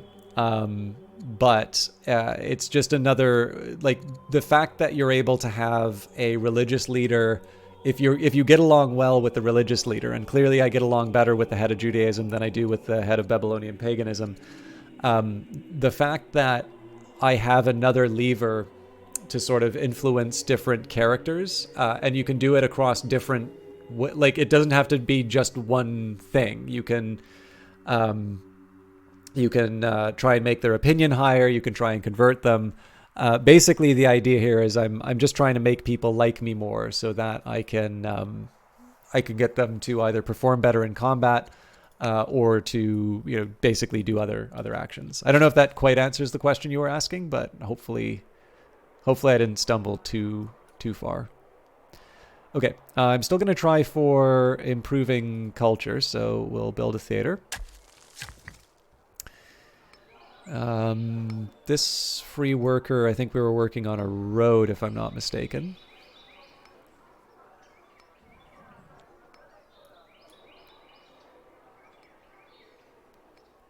Yeah, so there's a road here. Road here.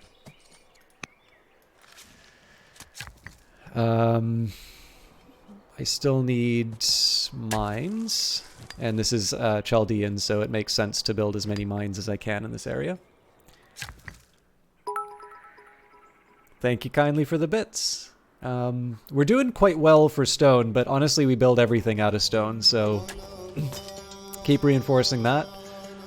I don't think it will hurt to have this militia take this city site, because it's probably going to take us a while for the settlers.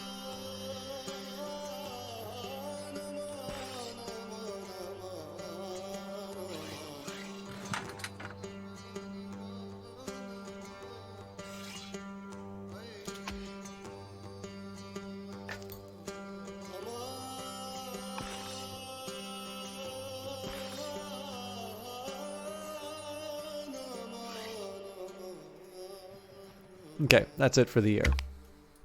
So we're going to need to heal some people up within our borders and then move out. It's possible that we can build a city on this tile as well. I'm not 100% sure how that works, or if it counts as being in the same region as Florentina. Zoroastrianism has established dualism theology. Prince Kurglazu, your son, our chancellor, has died in office. Duke Abi Ratash, your son, has recently proven his good sense and insight. He has gained 1 wisdom, and the Kassite family has converted to Judaism. Their opinion of you has gone from pleased to friendly. All right, no freebies. Monasticism is kind of tempting.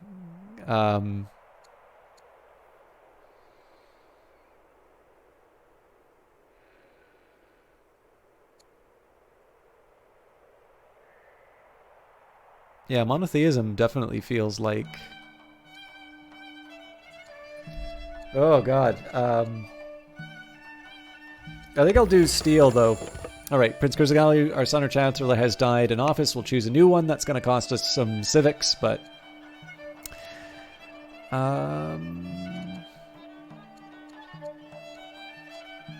Oligarch, Burdabanish of Anat. Well... Umi Ningal gives us more. So there might be relations reasons why I want to do this. Nah, you know what? The civics are worth it.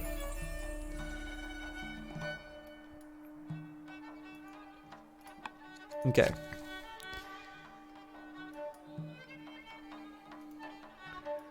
Lumber mills for days, please.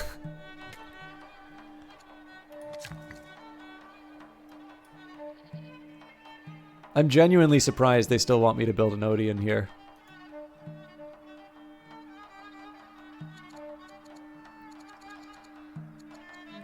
I hate to do it, but I am going to build a quarry.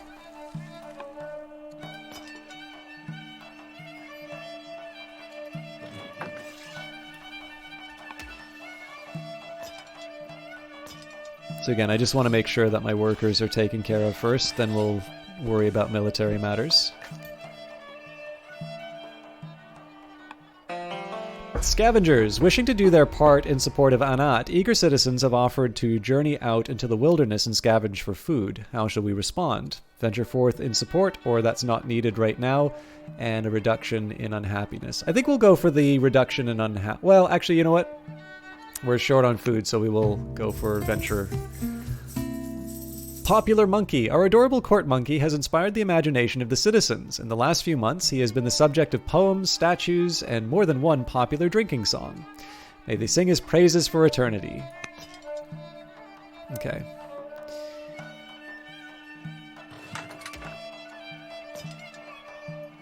So I'm going to move the militia closer to the Babylonian city site so that we can, get closer to our ambition of taking it over.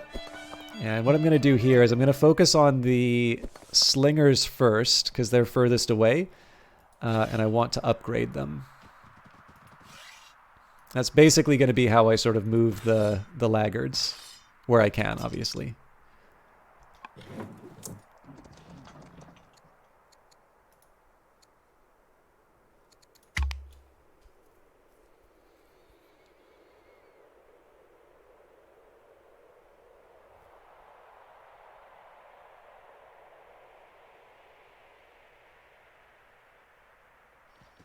It'd be nice if we can get the capture of foreign capital ambition done. Clearly, the inherited ambition's not going to happen.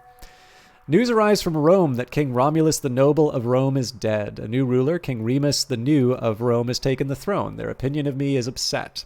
Oligarch Nisi Inishu has converted to Judaism. Patriarch Ulamburash of Anat has successfully converted Oligarch Nisi Inishu of Babylon to his religion. And King Consort Suabu has converted to Judaism. Okay, Free Court Scholar, again, I always go for the freebies. Neville Polisar is your half-brother and your ambassador. He's a bastard. So he's a commander. He's currently the chancellor. So I think I'm actually going to do the wisdom because of the culture bonus, although again, we're trying to accomplish the impossible at this point. And there's not really a major argument for me to choose this tile over the other, but I am actually going to wait it out one more turn with these guys. Okay, Nipper. I think we can build theaters here.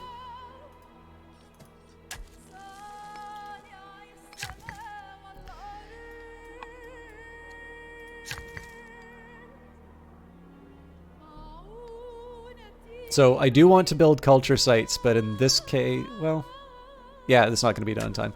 I'll build lumber yards where I can. That's kind of important here. And again, I want to prioritize workers first, and then we'll...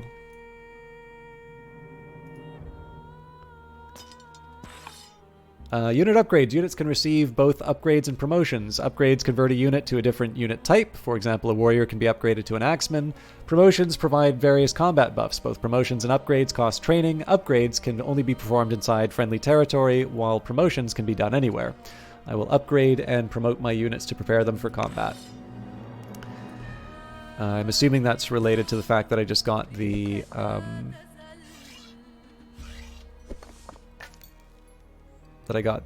tech.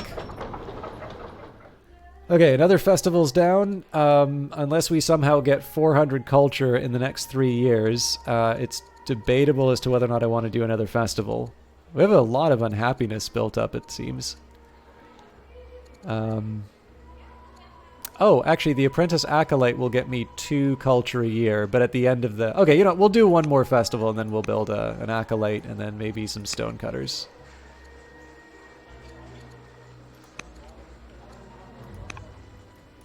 King Remus the New of Rome. News reaches you from abroad that your fellow ruler, King Romulus the Noble of Rome, is dead, passing away after a violent and mysterious illness. King Remus the New of Rome has ascended to rule Rome. He has been empowered to lead the mighty Rome and invested with the traditional retinue of 12 lictor bodyguards. They clear the way as Remus takes his seat as the new leader. Hey, Tiberiosity, great to see you. Actually, let me just get some shoutouts out of the way, because we've got Cuzwalt, who, as we heard, was playing Elden Ring. And Tiberiosity was playing Tabletop Sim. Isle still is a Halo streamer, because deep down, Tiberiosity wants Halo Infinite. I think you were doing Halo 3 recently, weren't you? Anyways, Tiberiosity has definitely been a big hoster of the channel, and I would usually see him in a channel I used to watch, but the streamer obviously didn't like me, so I get to see him here now.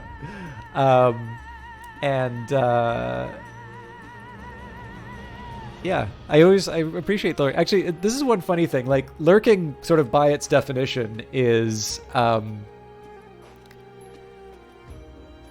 not saying anything, right? Like, it's that's kind of the way it works. But I actually really appreciate it when you all say that. I'm thinking of Olaf and, of course, Tiberiosity here as well. Beepo the Bear earlier. Just because it's kind of nice. It is kind of nice to get that reassurance that there's still people watching. I can turn on the stats if I want, but I do appreciate it when you all sort of show that support, even in that minor way. So thank you. A new power rises. And now that Princess Belisunu has completed her study of philosophy, how shall she contribute to the court?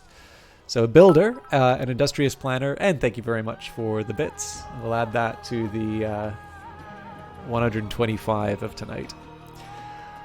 So they can serve as a governor or a chancellor. As governor, minus 1 year to build improvements and better discipline.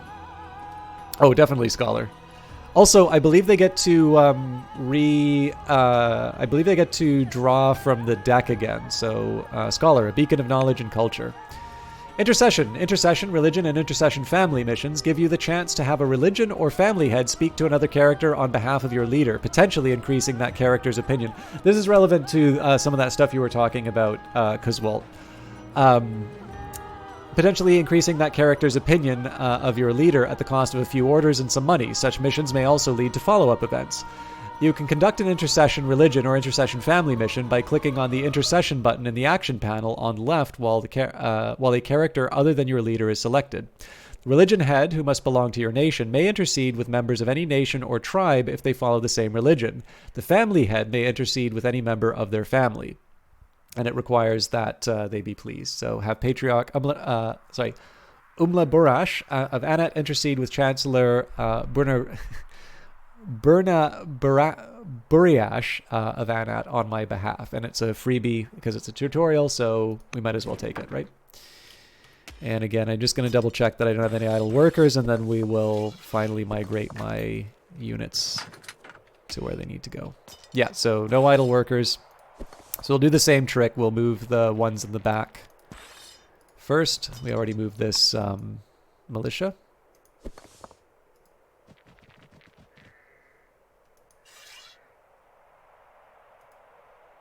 Good news here is I get to heal.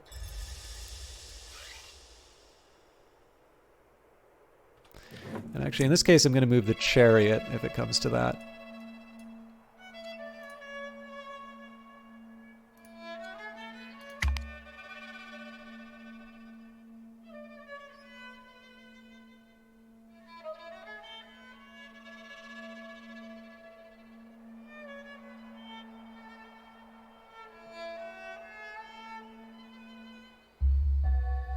You are now known as Kashaya the Good. You have completed an ambition. Build the Ishtar Gate. We gain 10 legitimacy. And now let's see if we can capture a foreign capital before we reach the end. Christianity founded in Roma. Wow, this is actually lining up. So it's kind of funny how some of this stuff turns out. I mean, I guess we don't have that many civilizations left here, so I suppose it's not not so shocking. Still, it's kind of funny to see Christianity be founded in the obviously Babylonia didn't found Judaism, but Ishtar Gate is completed by Babylonia. I didn't even really look at what it gives me, but it gives me growth, culture in Babylon, victory points +1 per year +1 growth per year per culture level, and all cities gain 100. So I was definitely looking to do that before the control 4 strong cities, but we just didn't have enough momentum. So you need to get Nightbot at some point so you can do shoutouts and stuff. I mean, saying it out loud also kind of works too, but yeah, I find out Nightbot quite helpful for that. Ambassador Nabopolassar has converted to Babylonian paganism. Wrong religion! After recent exposures to danger, Duke Ereba, your nephew, has acquired new phobias and has lost to courage. And Nebuchadnezzar, the other Nebuchadnezzar, has converted to Judaism. A new court scholar, Jemeti, has joined the court. Her curiosity and insight will aid Babylonia in unraveling the mysteries of the world. Welcome, Jemeti the scientist. Okay, so the game is recommending land consolidation. I actually think that makes a lot of sense because we do need crows. Again, new laws would be quite helpful, but I'm just kind of working with what with what my resource needs are. Okay, so I just want to double check that I've got this right. So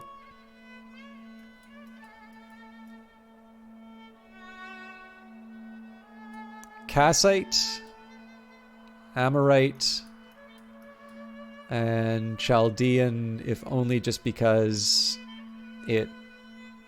well, there's really no argument for this to be a Chaldean city, to be honest. It has the most woods out of the 3. Landmark is discovered. Thera, +1 legitimacy.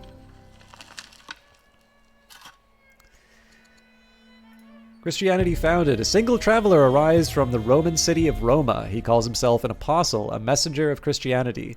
This new religion has separated from the Judaic faith and is quickly gathering followers. The apostle promises paradise to those who follow the word of Christ. At least a few of the court look tempted by his words. Will you support this new religion? Arrest the apostle!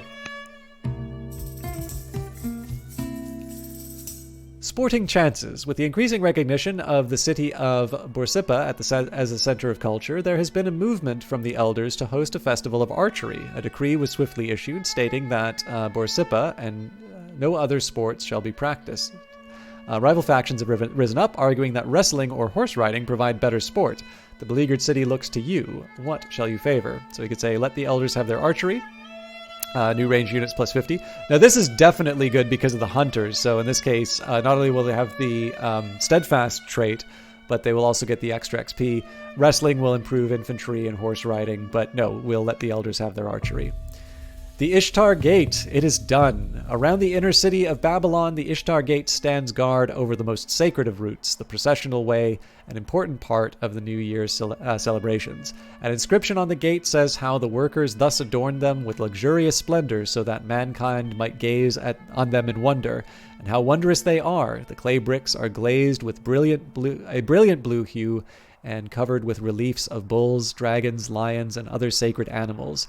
These gates will stand as a testament to our people for all time. With my wonder, my legacy will endure. Matchmaker. The war with the Gauls has gone on long enough. You may wish to consider peace. Our spies report that one of the Gallic warlords seeks mates for her sons. A match with your heir Belisunu may be the solution to all our problems. Shall we make it happen? Yeah, I don't want to marry into a tribe. These are all mediocre choices. Although we should probably, if Belisunu can get married, maybe we should... So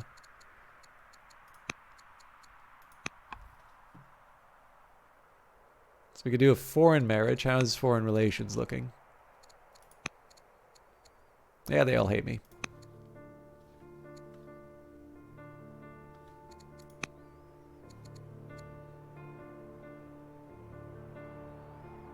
We'll marry into the Kassites. Just thinking of how to boost the relations.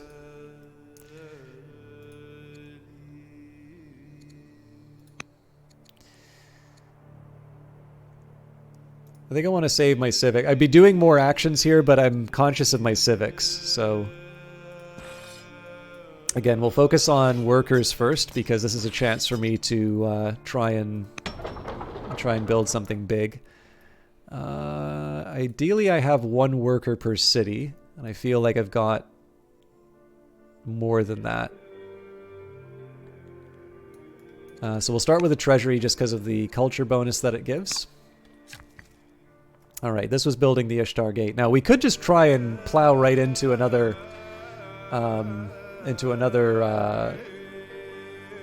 great work.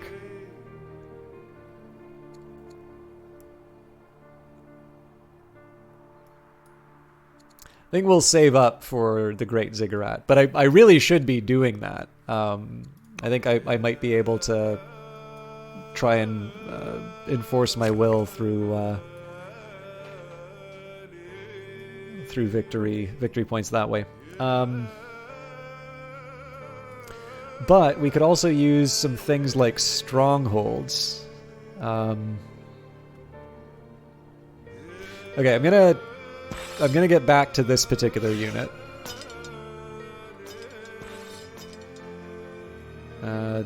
This unit's now free, but I need to... Do I really just have the one worker free? Okay, fair enough.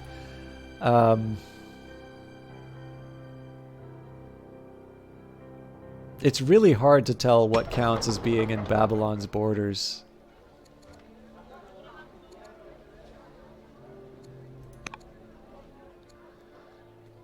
So I probably should be building more lumber mills at this point, but I'm going to take its recommendation of a theater.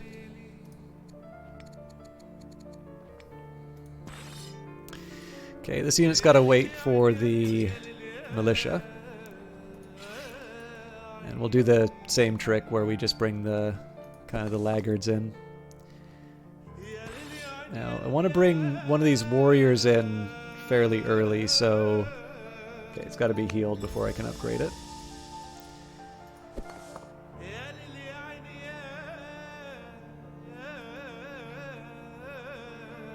So I'd ideally like to upgrade this unit, but that's probably going to cost us a little more than we can afford.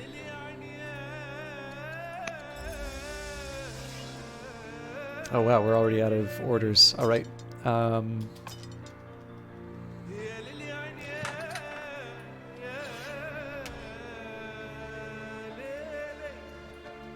really need to be... Yeah. I have a lot of stuff I want to do.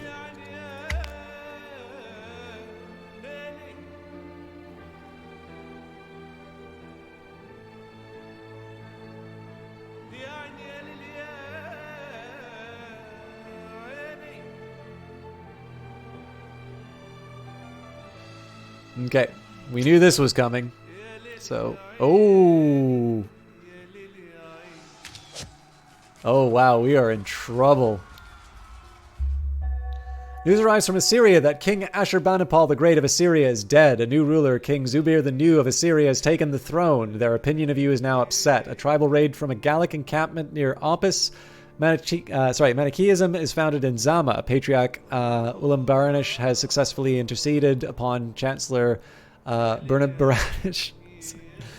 All right, they've interceded. The health of Queen Kashaya the Good has taken a serious turn for the worst, and she's now severely ill.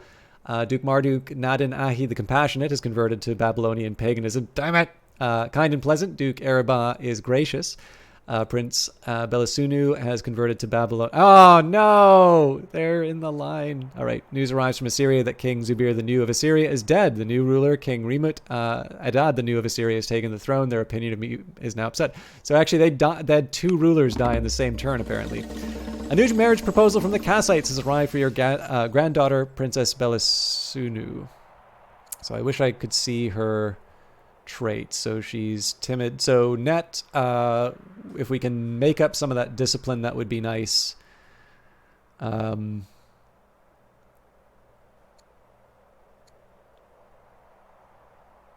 They're greedy and romantic. Hero blood.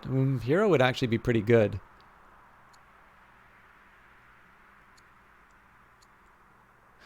So Sabium is 38. Yeah, I feel like Sin Muballit is the better option, sadly. Manichaeism is founded. Tales have reached you of a new religion, Manichaeism, founded in the Carthaginian city of Zama. One of your spies brings a report on the religion of light. The Manichaeans follow the teachings of the prophet Mani and believe the world is split in two, a spiritual world of light and the material world of darkness. The scholars of your court nod their heads in interest. Will you support the new religion? No! Distracting Monkey. Our adorable court monkey proves very distracting. Whenever the court convenes, he screeches endlessly until you show him your complete attention. How long must it go on? I cannot focus. News reaches you from abroad that your fellow ruler, King Zubair the New of Assyria, is dead, suddenly struck down by foreign assassins. King Remut... was that my... Ha! Oh, that was me! Alright.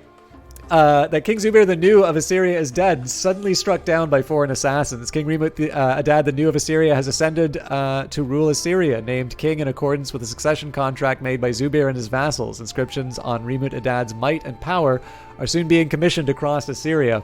A new power rises.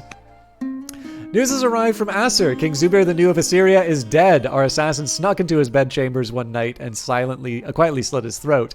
Now, as long as our involvement is not discovered, our problems with Assyria should be over. I'm sure it will be fine. Okay, let's claim these tiles. And let's get some more lumber mills built.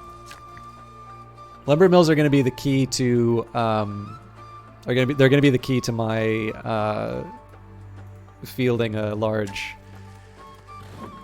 kind of a large number of archers. So I wanted the chariot in here yesterday so that we can clean up. Actually, I'm going to force march in this case.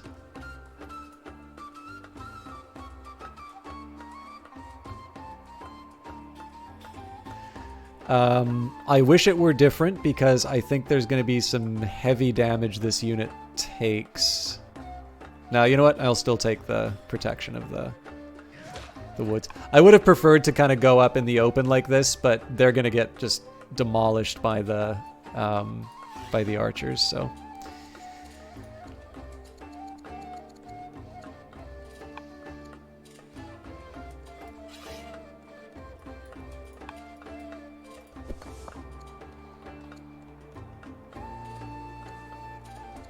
What will it cost me to upgrade? 811.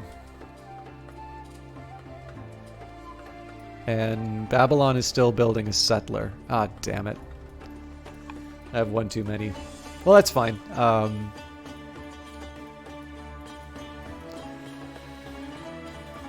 We'll work with it.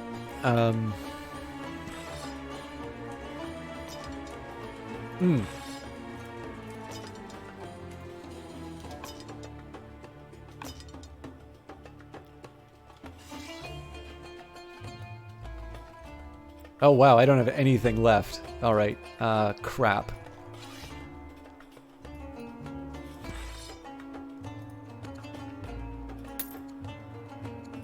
I at least want healing. So this is not my favorite use of... it's not my favorite use of training, but it gets the job done.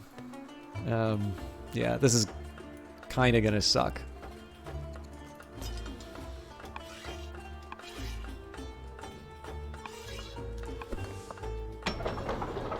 All right.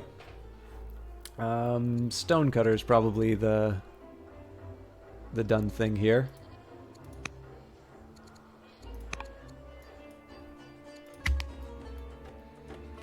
Let's hope we don't get too much damage. So I'm curious to see what Assyria's orders are. They're definitely going to focus these archers, but with losing 2 rulers in quick succession... Wow. Also, this is not the smartest decision they could have made. Your doctor and diviners have warned you that the end is near. Time to get your affairs in order. You have failed a legacy, control 4 strong cities, so -5 legitimacy. News arrives from Rome that King Remus the New of Rome is dead. A new ruler, Queen Camilla the New of Rome, has taken the throne. Their opinion of me is upset. Etu of Anat has converted to Judaism. Duke Araba has reflected on recent experiences and absorbed many important lessons. He has gained wisdom. Princess Belsunu and Prince Consort Sin Mubalat have given birth to a son, Duke Hammurabi, and Umi Ningal has converted to Babylonian paganism. News reaches you from abroad that your fellow ruler, King Remus the New of Rome, is dead, killed during a bitter struggle for succession. Queen Camilla the New of Rome has ascended to rule Rome. She has been empowered to lead the mighty Rome and invested with the traditional retinue of 12 lictor bodyguards. They clear the way as Camilla takes her seat as the new leader. Oligarch Ramtu the Schemer, head of the powerful Kassite family, would like to know what you think of her large new hat, which makes her head look absurdly small. The truth is you hate it. It is just a ridiculous object. However, taking such a blunt approach to one of the more influential people in your realm may not be the most diplomatic action. So we could say, brilliant, amazing, the best ever. We become deceitful, which will have an impact on our discipline, or honestly, I dislike it. Kashaya is you and the governor of Babylon, so we can become affable, equestrian, or let's boost our charisma. I mean, we're only going to be here for this one turn, so. Amel Marduk is the governor of Marad. Now, I believe this is next in line for succession, so they could become a cultivator, a carpenter, or we'll just go for the discipline in this case. Okay. As always, we want to clear out whatever we can for settlements, so high priority there. Let's also get the axe unit doing their thing. So the reason why I thought this was a strange choice on the part of the AI is that they're letting me take advantage of the fact that the axe unit can sort of hit the flanking unit. Now, the fact of the matter is this unit's going to die if I don't cancel the theater, so I should have done this sooner, to be honest. But we'll move them back and heal. Hopefully I can bring in some reinforcements. Oh, nice.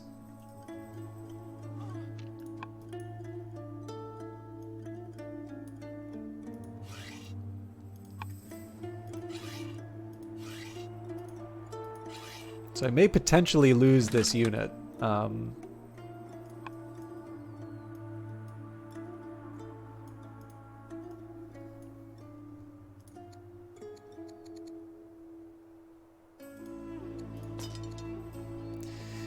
Okay, not sure what to do with the militia yet.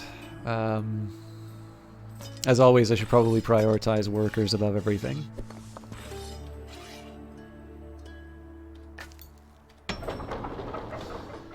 Okay. There is so much to do here. We've got 2 citizens. So let's start with an apprentice poet and apprentice officer.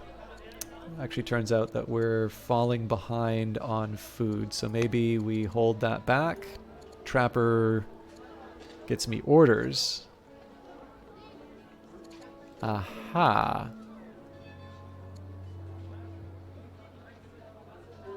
Okay, well, you know what? I am going to do 2 trappers here. But clearly I need to be investing in farms more. It's actually, I very rarely run into problems with my farms.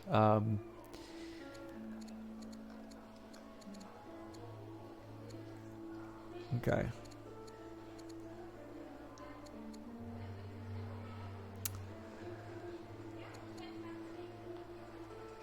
I'm going to start investing in a little more infrastructure.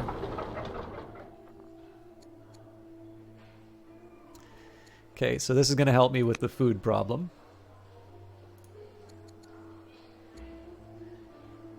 Oh, all of this is great.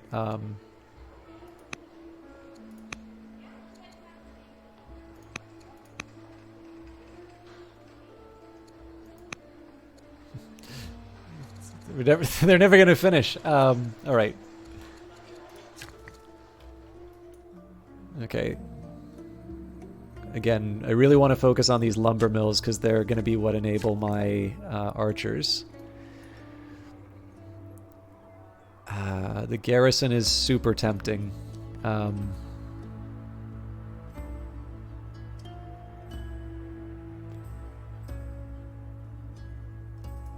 going to build the quarry just to get advantage of the triangle.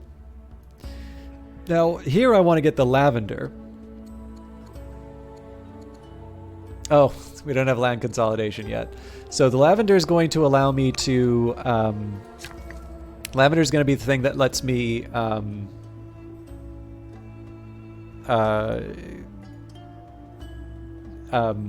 I can gift it to the Amorites to get in good with them. In this case, again, I'm taking advantage. So I don't have the family bonus for the quarry, but we've already just sort of built a lot of infrastructure along those lines. So move the settlers here. Okay, hang on.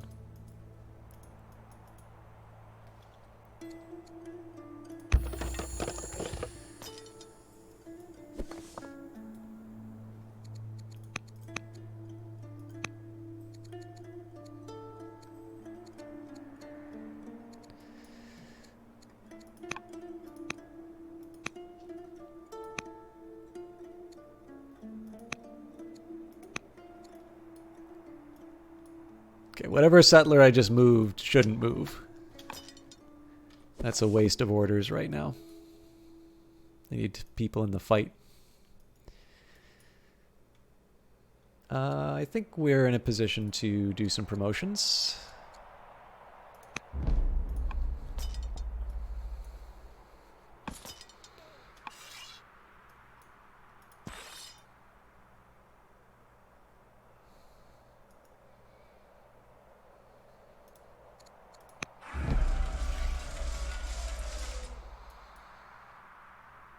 I'm going to resist the urge to deploy the archer here.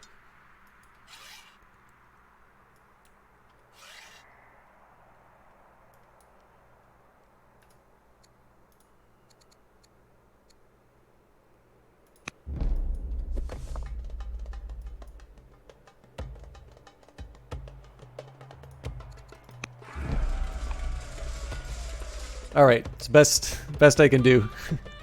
Let's see how the turn turns out, and we'll see. We'll wrap up the story of Kashaya the Good.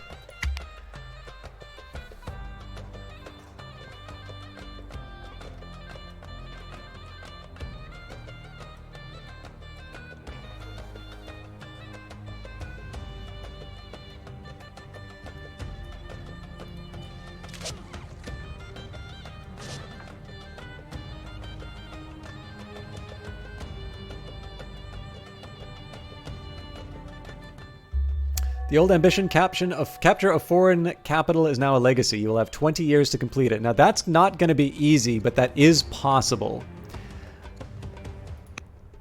Queen Kashaya the Good, governor of Babylon, has died in office. Always having been a bit sickly, Duke Marduk Nadin Ahi the Compassionate, your relative General Archer, third in line, has now become severely ill. Duke Abi Ratash still feels fear, and as does any sane man, but he never lets it stop him. He has gained +1 courage. Nabonidus the Younger, your relative, has converted to Babylonian paganism, and Palatum the Superstitious has converted to Babylonian paganism. Now, I believe Belisunu has not yet had a child. And let's just take a quick save here, because I think we might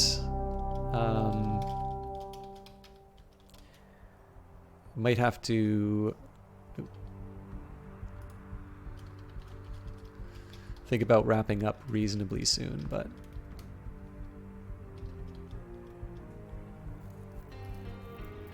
messengers from the capital bring news of Queen Kashaya the Good's death. All of Babylonia mourns with the royal family. Hail Queen Belisunu the new and rightful queen of Babylonia. The balance of power. Both the Chaldeans and the Amorites have suffered labor uprisings in the last month. And they come to us seeking insight. While we do not wish to surrender all authority, they need the court's help to organize their affairs. What shall we do? We will assume control reluctantly, so we gain centralization, or they must clean up their own messes. So actually both of them will like it. I think centralization is probably the one that I want. So centralization will give additional research in the capital city, plus 10. Zoroastrianism Lakes, this. Vassalage, minus 50% unit consumption, which is tempting because I suspect that I'm going to be paying a lot for my army, but I still like the idea of... Nope. No, no, no! Centralization. Dark omens, your newborn, Duchess Zakidi, arrives in the dead of night during a howling rainstorm. The mystics of the court view this event as a very bad omen, and they warn us of coming turmoil. What should we do? Sacrifice cows to our chief god? Build a great ritual fire to ward off evil? Or do nothing? This is mere superstition. So I can't really afford this food right now, but we will sacrifice the cows. Scholar archetype. Your leader, Queen Belisunu the New, is a scholar archetype. A scholar leader can tutor a child as leader missions and redraw technology choices. They also unlock inquiries in the capital. I will make the best use of my leader base on their archetype.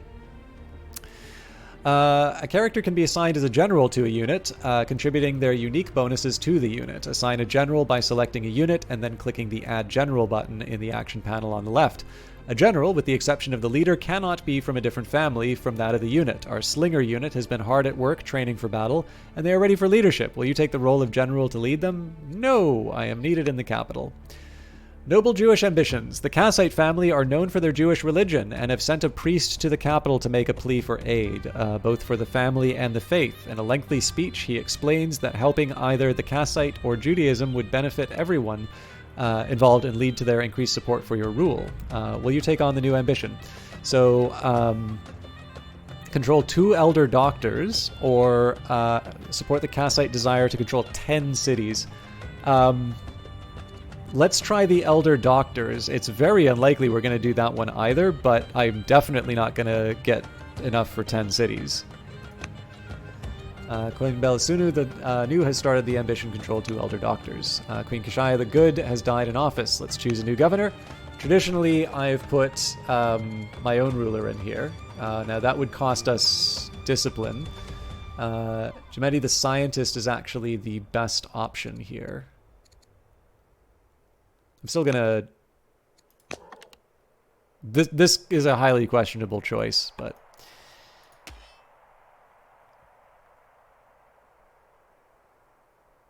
Okay, this is a really good way for me to lose my chariot. I'm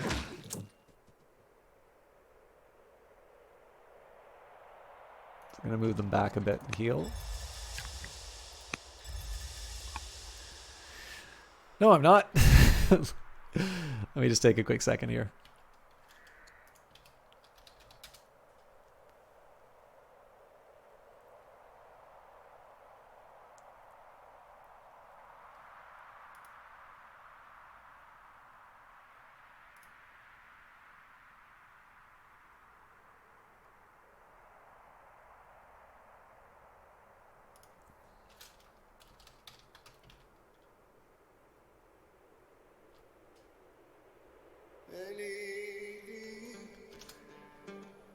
Sorry, I just need a second.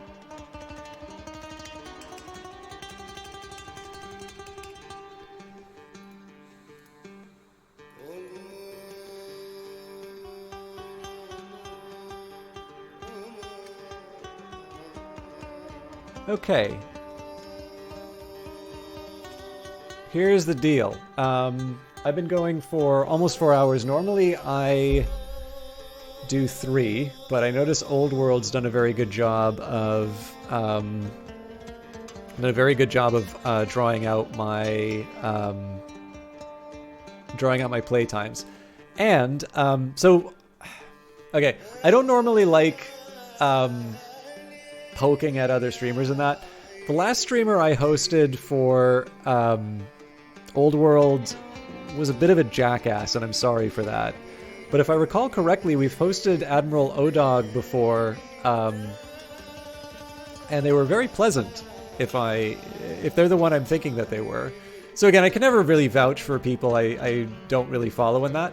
But I'm pleased to see that there are still some more Old World streamers on. So I think now is not a bad time for me to wrap up. We did end at the end of the reign of Nebuchadnezzar, and I think being able to start with a new generation is just a nice way for me to compartmentalize the game. Now, I will just mention, my intention is to try and shift Old World to Mondays. So I may just pick this game up on Monday again and carry on. And then Wednesday will be for Industries of Titan, and then the Friday I'll probably do Out There or Songs of Conquest or one of the other ones that I was covering recently. But I think I'm going to say that's it for me for tonight, because I actually have a lot that I need to get through, and it just crossed over into midnight, so I'm probably going to be burning the midnight oil. But I did want to take a quick second and say thank you, all of you, for watching. It was a lot of fun, particularly to see some new faces in, and also, to get the support through subscriptions and, gifted subscriptions and all of that. And of course, to just have, have everyone who, who lurks or hangs out. It is a lot of fun to, be able to interact with all of you, or at the very least, just be able to put on some videos for you. I think Old World is really impressive, and I'm really happy that it seems like there's attention for this game. Like it does seem that people like watching it. So I'm going to be very happy to continue streaming it, but I'm going to try and do so on the Mondays for the next little while, just in case you're wondering where I am. But I also have some Old World adjacent things that I'll be playing recently, so if you want to know about those, I'll just announce it on Twitter when I'm ready to. But I am going to leave you in the capable hands of Admiral Odog. Now, I will mention here that Admiral Odog is listed as a beginner player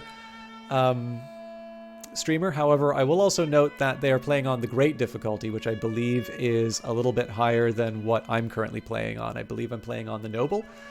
So hopefully they'll be able to maybe show you a few things that I haven't done myself inside of this game. Maybe they'll be able to, help you be a little bit better at this game than I am. Although I'm having a great time with the game as it currently is.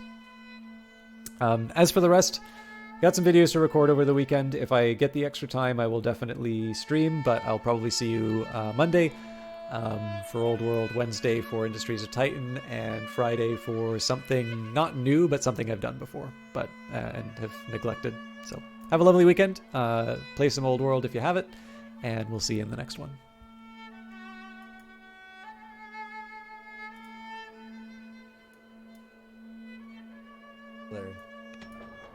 We need a settler. Fuck me. System Shock.